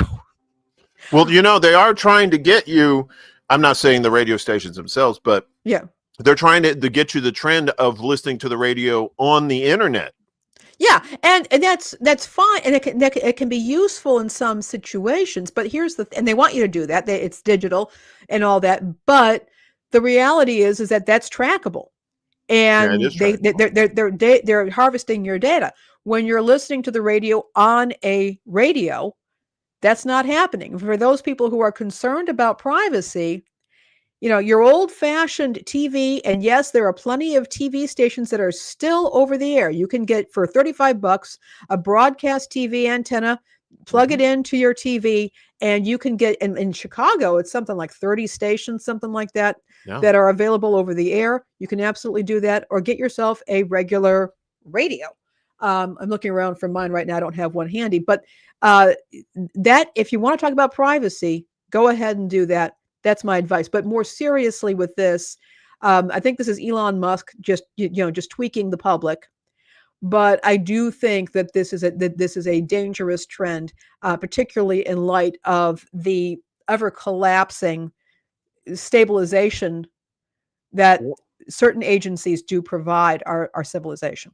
Well, speaking of Elon Musk, I just had this thought too. Like, why is he taking radios out of there, making you want to use like cell towers or his Starlink? Yeah, because the radio competes with this Starlink, and so does the cell towers. But if he can get you to use his Starlink in his Teslas, not saying, just saying. Well, we were talking about local radio stations. That's the thing too. It's like with a lot of cell towers and stuff like that. Or if you're doing internet radio or something, a lot of times you won't get the local ads like you would on your local radio stations, unless you're listening to that radio station through the internet. And if they're trying to get people to listen to the radio through the internet and stop listening to off-air broadcasts like that, then that's another problem that you're going to have with the cloud-based stuff. Like we've been seeing. And that leads us to this one here, this story about radio stations as U.S. public media funds officially dry up, local radio stations struggle. Yeah. For Scott Smith, the cuts to the Corporation for Public Broadcasting are existential. He is the general manager of Allegheny Mountain Radio, which he runs alongside program manager Heather Nidley. The funds were slashed as part of U.S. President Trump's vast tax cut and spending bill that was signed into law in July. As a result, the station, which has been on air for more than 4 decades, lost 65% of its funding. We're here to serve our communities and to fulfill our mission of giving them news, giving them entertainment, giving them emergency alerts, and giving them school closings. We do lost and found pet notices. We do funeral announcements. We have a listing of community events that is read multiple times a day. We do weather forecasts. We're a critical part of the community, Smith said. The rescissions bill that Trump signed allows the U.S. Congress to claw back funding that had been approved and pulls back $9 billion in funding, including $1 billion from the CPB, the Corporation for Public Broadcasting. At the end of September, those funds officially dried up. The money had already been allocated by previous Congress to fund public media for 26 and 27. Now stations are scrambling to find ways to fill the holes. The Trump administration has gone after news organizations that have presented any critical coverage of him, including the Wall Street Journal, after its coverage of a suggestive letter purportedly written by Trump to the late sex offender Jeff Epstein for his birthday. In September, he tried to sue the New York Times for allegedly being a virtual mouthpiece for the Democratic Party. His leverage over public media is significant because it is partially funded by federal tax dollars. The White House first signed an executive order to defund public media in May. That was quickly blocked because funding decisions are made by Congress, not the White House. Next, Trump pressured congressional Republicans to put forth the rescissions bill that fulfilled the mission of his previous executive order. To justify his call for cuts, in May, the White House released a list of segments from NPR and PBS programs that it said had liberal bias, as it included many segments about the experience of the trans community. There we go. The White House also cited a report alleging PBS favored Democrats. That report was from the openly partisan Media Research Center, which has a stated goal to promote conservative values. Kind of an oxymoron these days, conservative values. A key but overlooked problem with the cuts is that they overwhelmingly harm stations that do not even cover the White House or much national politics at all. Allegheny Mountain Radio, AMR, is one of those stations, comprising 3 affiliates for 3 counties straddling the West Virginia and Virginia border. On their airwaves, listeners will find gospel, folk, and country music. What is it? What is that for the Blues Brothers? We got both kinds of music, country and Western. And Western, yeah. Yeah, as well as the coverage of local football games and town hall meetings. And I'm telling you, like, especially in the South, those football games on the radio, you would think, oh, nobody's listening to football. Oh, yes, they are. There are a butt ton of people who listen to their local radio stations Big time. for football games because their kids are involved in it, right? Yeah. Oh, yeah. AMR carries NPR's national newscast and, more importantly, serves as the on-the-ground voice when severe weather hits. Unlike in other regions of the county, there is no other alternative to get real-time local news. The nearest local news station is several hours away, separated by winding country roads. When there's severe weather, AMR is the only way locals get vital information, like road closure announcements, because of floodwaters. Just a few years ago, we had a deluge of rain coming down and flooding parts of the county. At that point, when something like that happens, the radio stations really is the only way to get that information out quickly to our listeners and let them know where it's happening. AMR program manager Nidley told Al Jazeera, that's where this is coming from. AMR is in a part of the country where cell phone signal and wireless access are sparse because of its proximity to what is called the National Radio Quiet Zone near the Green Bank Observatory, which limits the use of radio frequency and other signal methods so that they do not interfere with their equipment. This requires special equipment to point radio signals away from the observatory. With the region's low population density, there's a limited business case for a station, but there is a case for public service. The community depends on AMR for emergency alerts. Even on a personal level, during major storms, Smith said people have shown up at their stations when their phones stopped working, asking if AMR could broadcast a message to let their family and friends know they were safe. It's all part of that community bond like that, right? Mm-hmm. Despite their strong community focus, these stations may not benefit from the same level of donor support seen by larger public stations across the country due to limited local enterprises and resources. It is trying, in order to stay afloat, the station is actively soliciting donations on its website. While small community stations like those serving Bath and Pocahontas counties in West Virginia and Highland County, Virginia, through AMR don't produce national newscasts or air segments that ruffle feathers in Washington, they are still the ones that are most at risk of being hit hardest. Mm-hmm. Yeah. So yeah, the government talks all this big talk, but it's always the little stations that get hurt. Yeah. Small stations like ours are the ones who will suffer because of these cuts. We feel like we are the baby that got thrown out with the bathwater because there's so much emphasis on the talking points around NPR and PBS. That's a good analogy right there too. It is the baby out with the bathwater. Mm-hmm. It's like the rest of us, the small community stations have absolutely been forgotten in this equation, he said. The cuts, however, hit stations across the U.S. in big markets too. WNYC in New York City lost 4% of its funding. WBUR in Boston, San Francisco's KLAW, and KERA in Dallas, Texas all saw 5% cuts. Stations like these have large donor bases or listeners like you. As their hosts say during pledge drives, big market stations might be able to make up the difference, says Alex Curley, a former product manager at NPR, who recently launched a platform called Adopt a Station, which shows which public media stations are most at risk of losing funding. When you think about stations that rely on federal funding for 50% or more of their revenue, it's not because they're asking for a handout. It's a literal public service for those stations, Curley said. But in counties where the population is sparse and industry is limited, that donor base is not as plentiful. That's the case with AMR. We are in a very rural area. We are an area where there are not a whole lot of businesses, so that amount of income simply cannot be made up through extra donations or extra underwriting, Smith said. In a July Substack post, Curley, who was involved in NPR station finances until he left the network in 2024 amid layoffs, said that 15% of stations are at risk of closure. His website has provided some reprieve. I only expected maybe a few dozen people to visit the site. My biggest hope was to get a couple of donations that went towards a station at risk. It's the website's been shared thousands of times. I've even heard from stations that were identified as being at risk of closing. They told me they're getting an influx of donations from out of state through the site. It's been an incredible response, Curley said. However, he argues this is only a temporary fix. The real danger will be in 6 months, a year, 2 years, when people have forgotten about public media.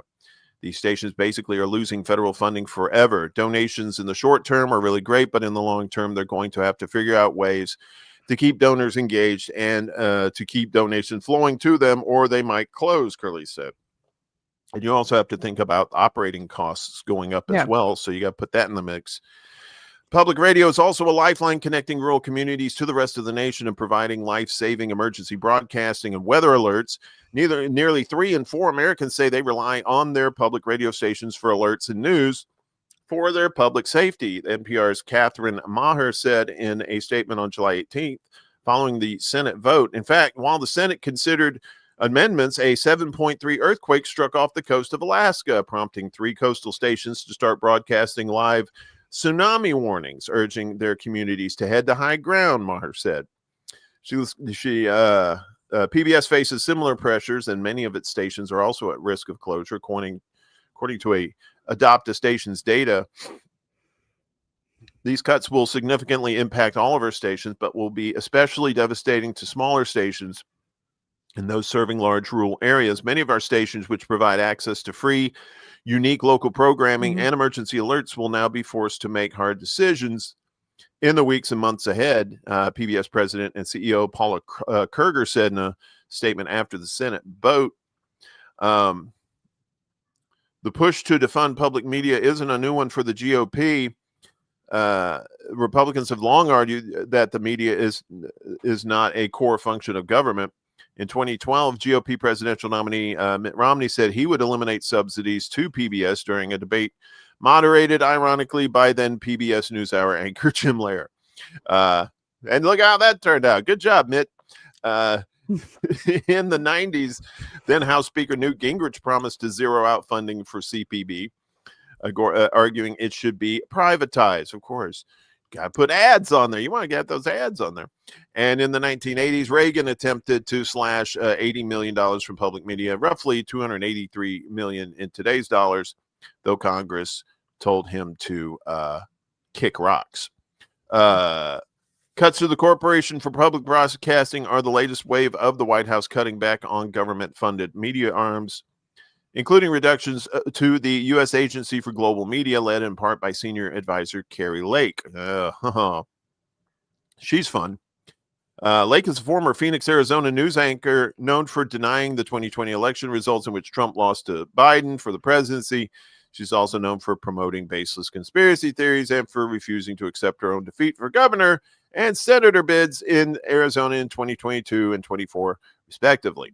She's been behind the agency, effectively shuttering Voice of America, which has not published any new stories or uploaded new videos to its YouTube page since mid-March. Last month, a federal judge in Washington blocked the firing of workers at VOA, which affected more than 500 staffers. The Trump administration called the decision outrageous and vowed to appeal. Radio Free Europe, Radio Liberty, which broadcasts in 27 languages across 23 countries, faced challenges similar to VOA. However, the European Union has helped to keep the network up and running with $6.2 million in emergency funding. Representatives for the U.S. Agency for Global Media did not respond. And, okay. So, not much left here. These cuts come along with alongside other threats to freedom of expression in the private sector. Soon after the funding cuts were signed into law, Paramount announced the cancellation of The Late Show. The host comedian Stephen Colbert, a longtime critic of the president, had only days earlier called out Paramount, the show's parent company, for settling a lawsuit with Trump. The suit stemmed from Trump's claim that an interview with his 2024 presidential rival Kamala Harris was doctored. Although the network had initially called the lawsuit meritless, it ultimately settled for $16 million. That's funny how that works. Colbert called the settlement a big fat bribe, noting that Paramount had a then pending merger with Skydance Media, owned by David Ellison, son of Oracle CEO Larry Ellison, a key Trump ally. The merger has since been approved. Paramount has said that the decision is purely financial in nature. Months later, following stand-up comedian Jimmy Kimmel's comments on Charlie Kirk's death, Federal Communications Commission Chairman Brenda Carr appeared on a right-wing podcast to criticize the remarks and urged Disney, the parent company of ABC, where Jimmy Kimmel Live airs, to cancel the show. He was taken off, but eventually he came back not long after that. Nexstar Media Group, one of the largest TV station operators in the U.S., which is waiting on an FCC approval of its merger with Tegna, announced they would no longer carry the program. Disney subsequently suspended the show, though the decision was short-lived as it returned to the airways within a week. You know, I don't know how significant public broadcasting is today as opposed to when we were coming up. It was very significant. Very significant at a time were, when you only had a couple of channels and you had to walk across the room to change the channel on the TV. But I think this points out, first of all, that it's not just the NPR, the major urban center, university-based, sometimes NPR stations that cater to latte liberals. There are a lot of public stations out there that are providing, that are a reliable source of news to smaller communities, particularly a lot of these small rural communities don't have the greatest internet in the world. So and people may not be able to afford streaming services or that level of internet connectivity. And so public radio and television is critical for these folks to get not only news and information, but also culture. If you're looking at televisions, again, the kids are getting Sesame Street. Things of that nature, which can be very helpful in terms of language development and supporting what the kids are learning at school. So I think that people need to keep in mind that what you think of as public broadcasting is not necessarily what public broadcasting is to everybody else in the country. Right. Yeah. And I mentioned last week that they're auctioning off Bob Ross paintings because to help support public broadcasting. He got his thing going on public broadcasting. Public broadcasting has some excellent, I was watching one show. It was a Scandinavian cooking show. And things that you're not necessarily going to find on the big flashy cable networks, but excellent production values and information.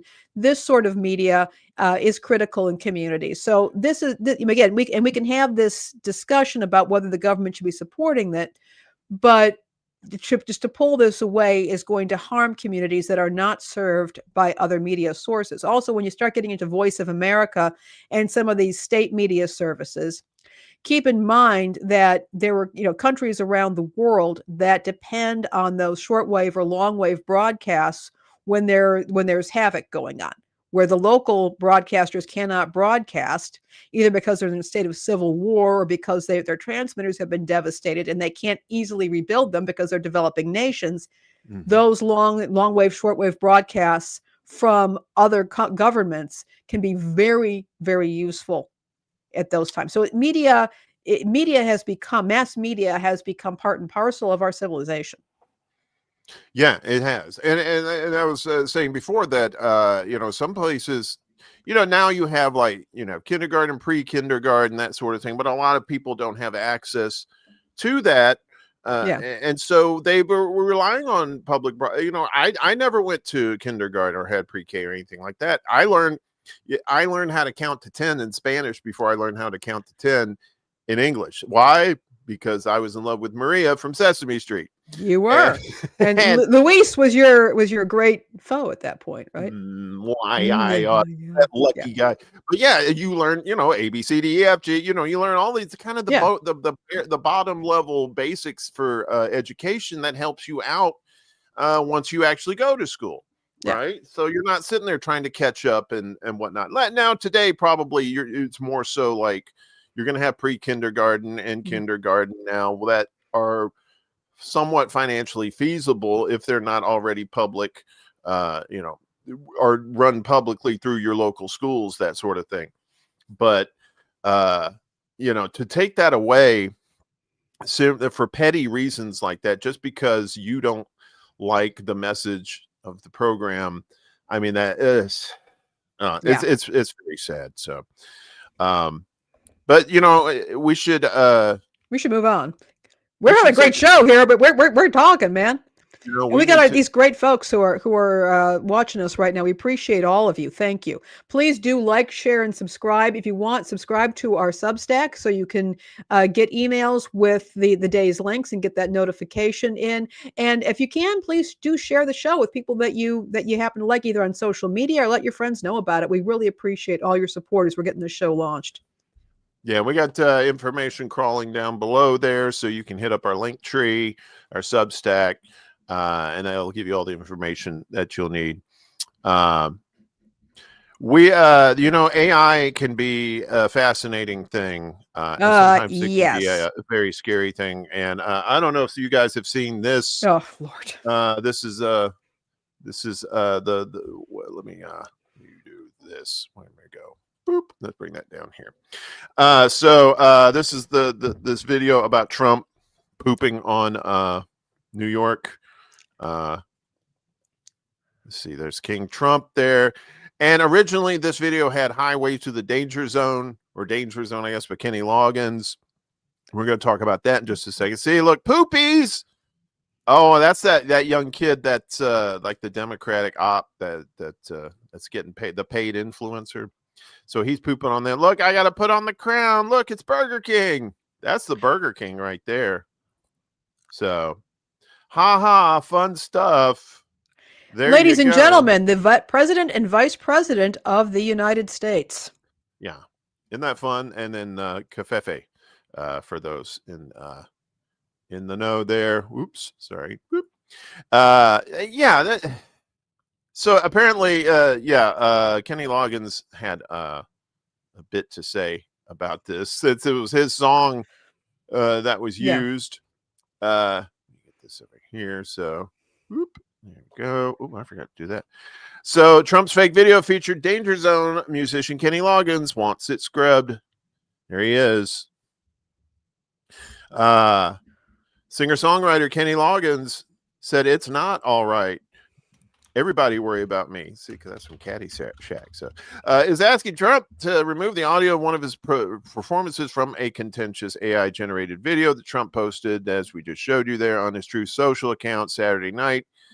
In the fake video, just describing the video, crown-wearing Trump is in a fighter jet, emblazoned King Trump, accompanied by Loggins singing Danger Zone, his hit single from '86, from the Top Gun soundtrack. The plane dumps sludgy brown material.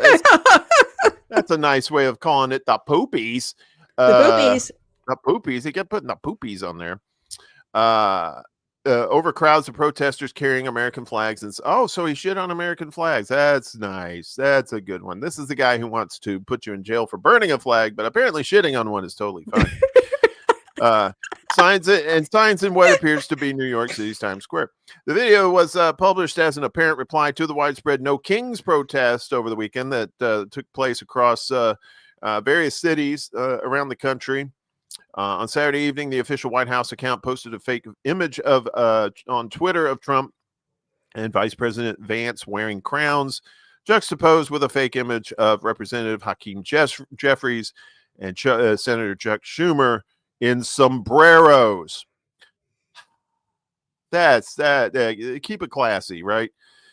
In a statement sent to NPR on Monday morning, Loggins wrote, "This is an unauthorized use of my performance of Danger Zone. Nobody asked me for my permission, which I would have denied, and I request that my recording on this video is removed immediately. Danger Zone was written by Top Gun score composer Giorgio Moroder and songwriter Tom Whitlock, with Loggins as the performer."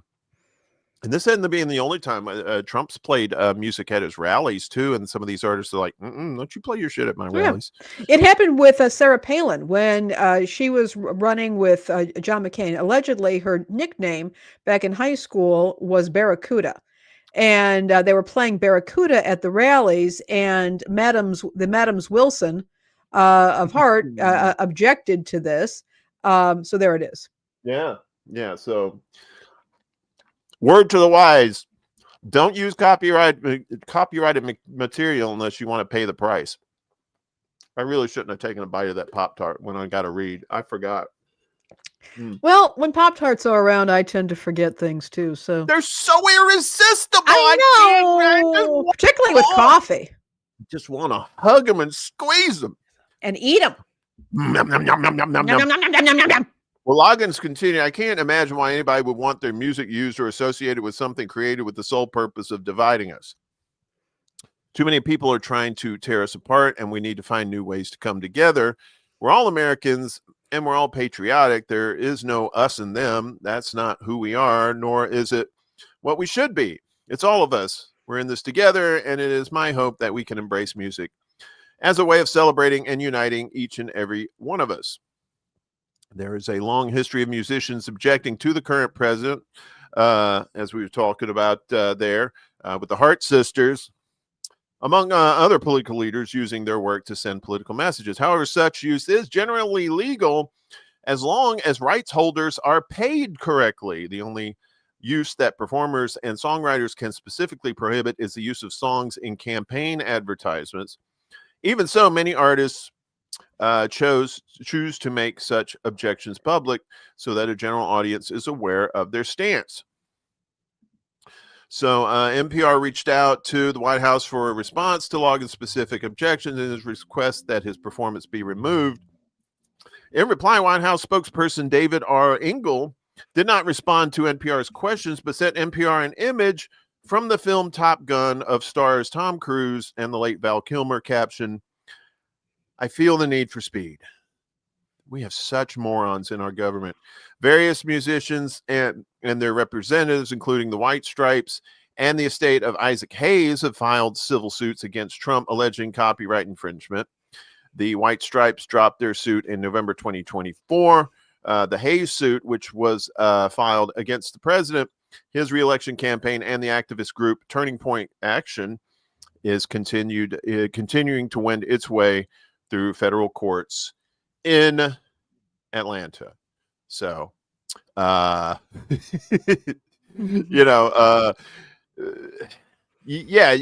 well, that's just more bravado. That's what Trump does. He doesn't ask permission. He asks for forgiveness. And in his case, he just doesn't ask for permission or forgiveness for any of the dumb shit that he does.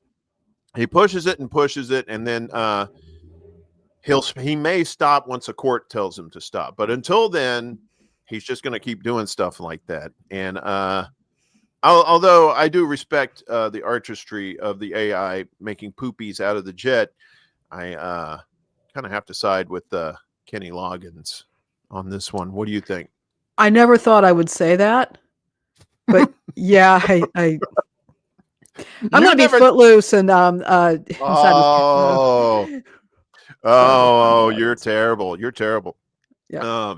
We knew leave that. the bad jokes to me. All right. You're supposed to be the adult here. I'm just the guy I'm just the crazy monkey guy. Lainey, we're both Chicago people, right? We are. And have you ever heard of the Chicago rat hole? I have. Yeah. Didn't know it was a thing. It was actually on Google Maps too. If you go to, I think it might still be there. If you go to Google Maps and look for a particular part of Chicago, you'll see the rat hole, and you're like, wait, is this code? What are you guys talking about? What is this business, this rat hole you're talking about? Well, researchers discover shocking truth about Chicago's rat hole. And rats, look at that. This is going to be punny. Researchers think they have debunked the origin of Chicago's so-called rat hole, one of the Windy City's weirdest local landmarks. Hold on. The rat hole wasn't what you think. It wasn't some back alley bar that served as a speakeasy for the city's notorious gangster clientele or a tenement stuffed to the brim with junk. I've lived in a couple of rat holes, if that's the definition. It was actually a full body impression of an unlucky critter that got trapped in wet sidewalk cement in the city's Roscoe Village neighborhood about 20 or 30 years ago. The imprint closely resembles that of a spread-eagled rat, complete with outlines of what appears to be tiny claws, arms and legs, and even a tail. The rat hole went viral early last year after comedian Winslow Dumaine posted a photo of it on the tweeters. The post drew curious tourists to the site at all hours, with some leaving coins and other odd objects around the impression as a tribute. Only in Chicago, right? The Yeah. constant traffic drew complaints from neighbors, though, and in April 2024, someone filled the impression with a substance resembling plaster. City workers eventually removed that slab of sidewalk and took it to the City Hall County building. A plaque honoring the rat hole remains at the actual site.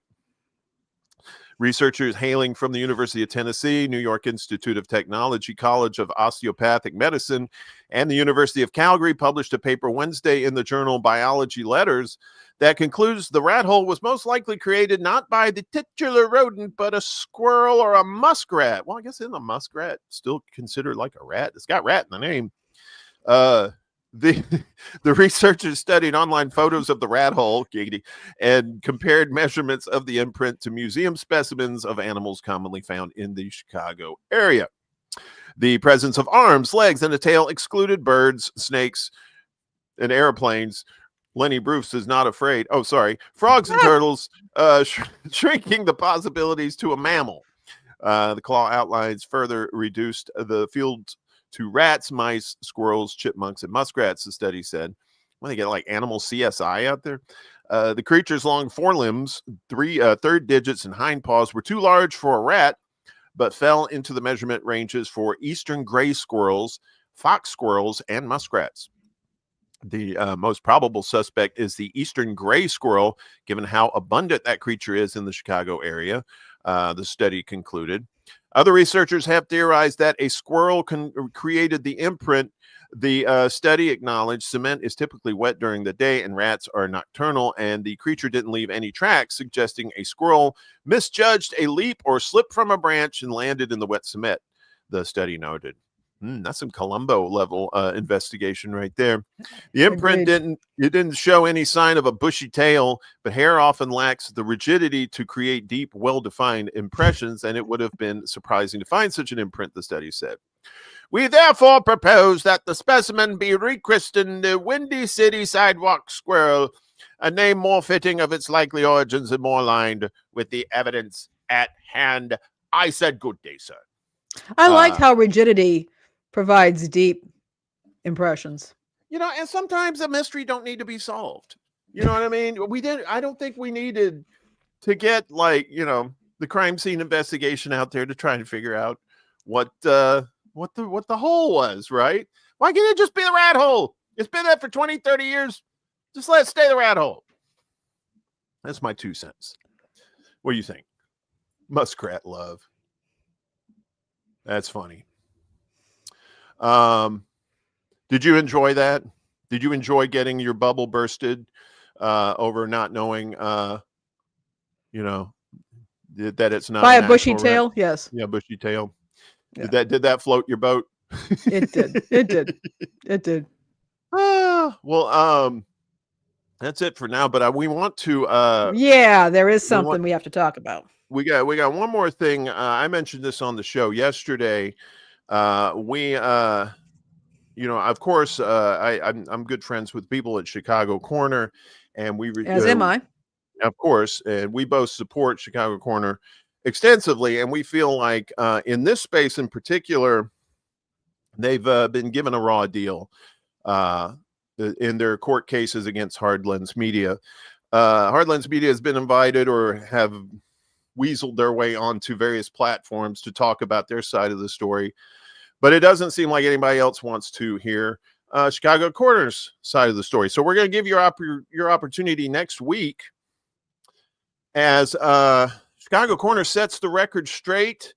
That'll be next Wednesday, October 29th. Oh, hang on a second. Let me turn that off. So next Wednesday, October 29th at 8:30 p.m. Eastern on my YouTube, Rumble, and Facebook channels. We're going to have members of Chicago Corner on, as well as former members of Chicago Corner and supporters of the show to set the record straight. Basically what we said, right? It's so there's been a lot of misinformation, to put it very kindly, coming out of Hardlens Media. That's very kind. Yeah. Flat out lies. I'll go ahead and say that. Character assassination. Yeah.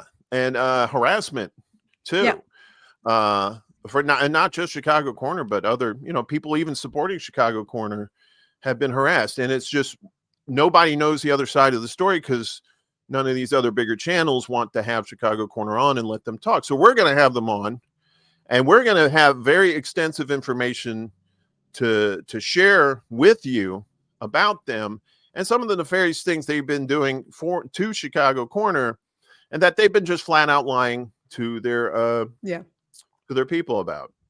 Well, and what we pointed out is that it's going to be on your channel, Extra Bullet. It's going to be on the Extra Bullet network. It's not going to be on the Undercurrent. This is not this is not an Undercurrent Right. production. But I'll be on there. People know. I think the people who know my history, and which has been, I think, largely misrepresented in many ways. And it's going to give a chance for us to tell our side of the story and what happened, and let people make up their own minds.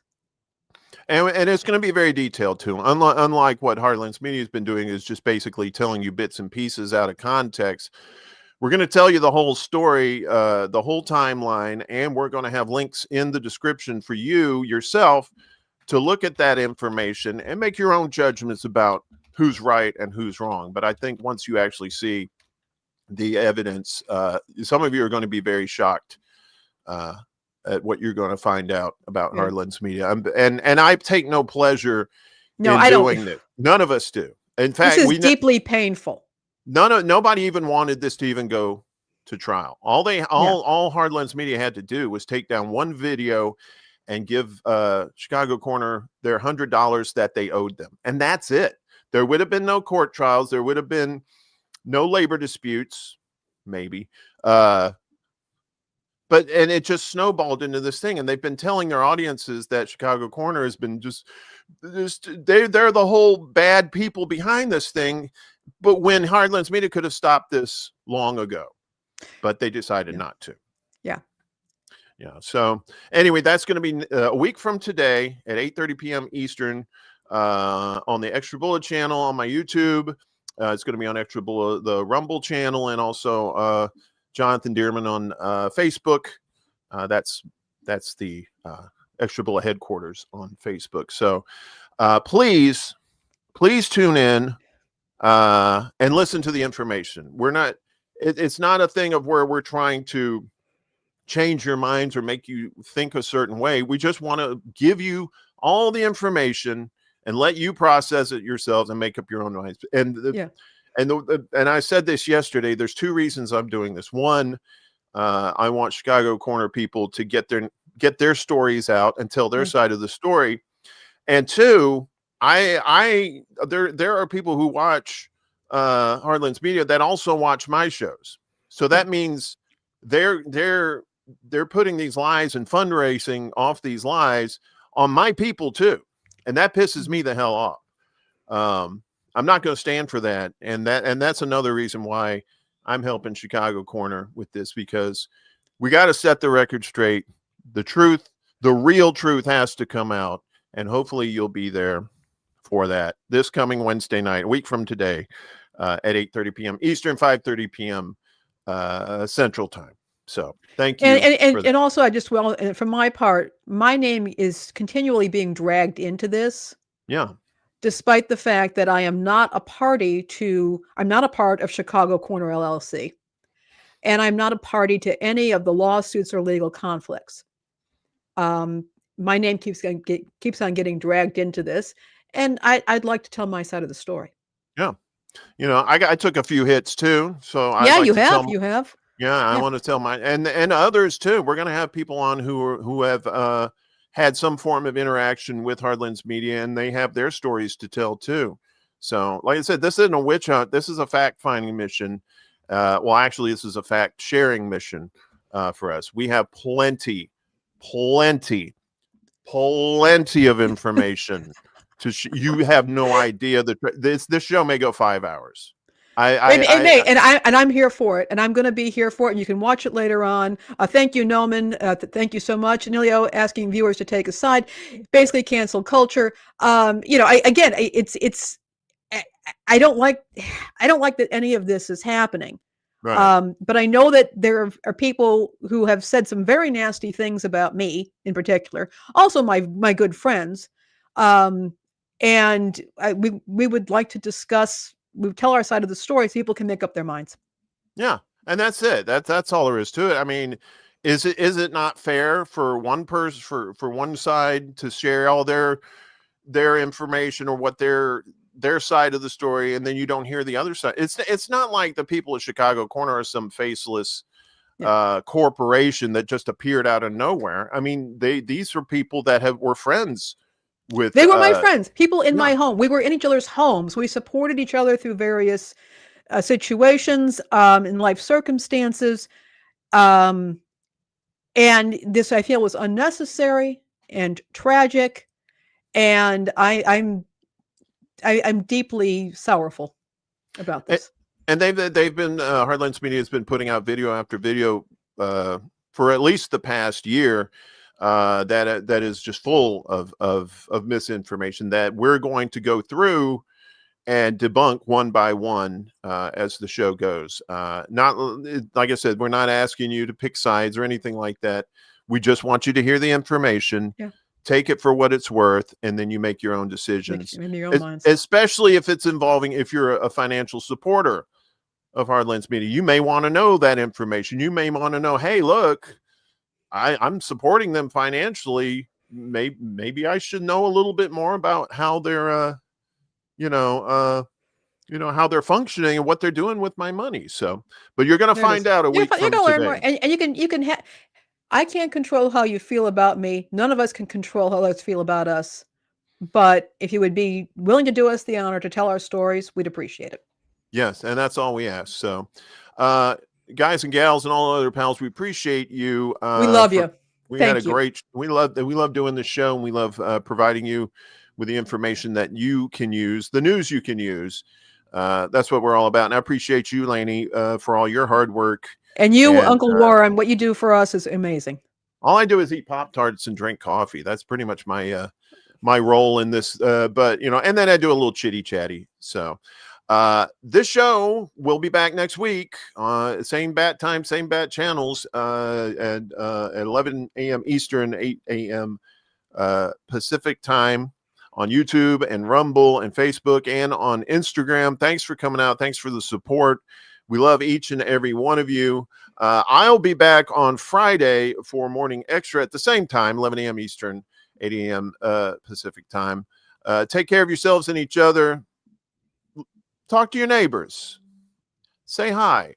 Yes. And get to know them. Because you're going to need them after this. We'll see you next week. Peace. Peace.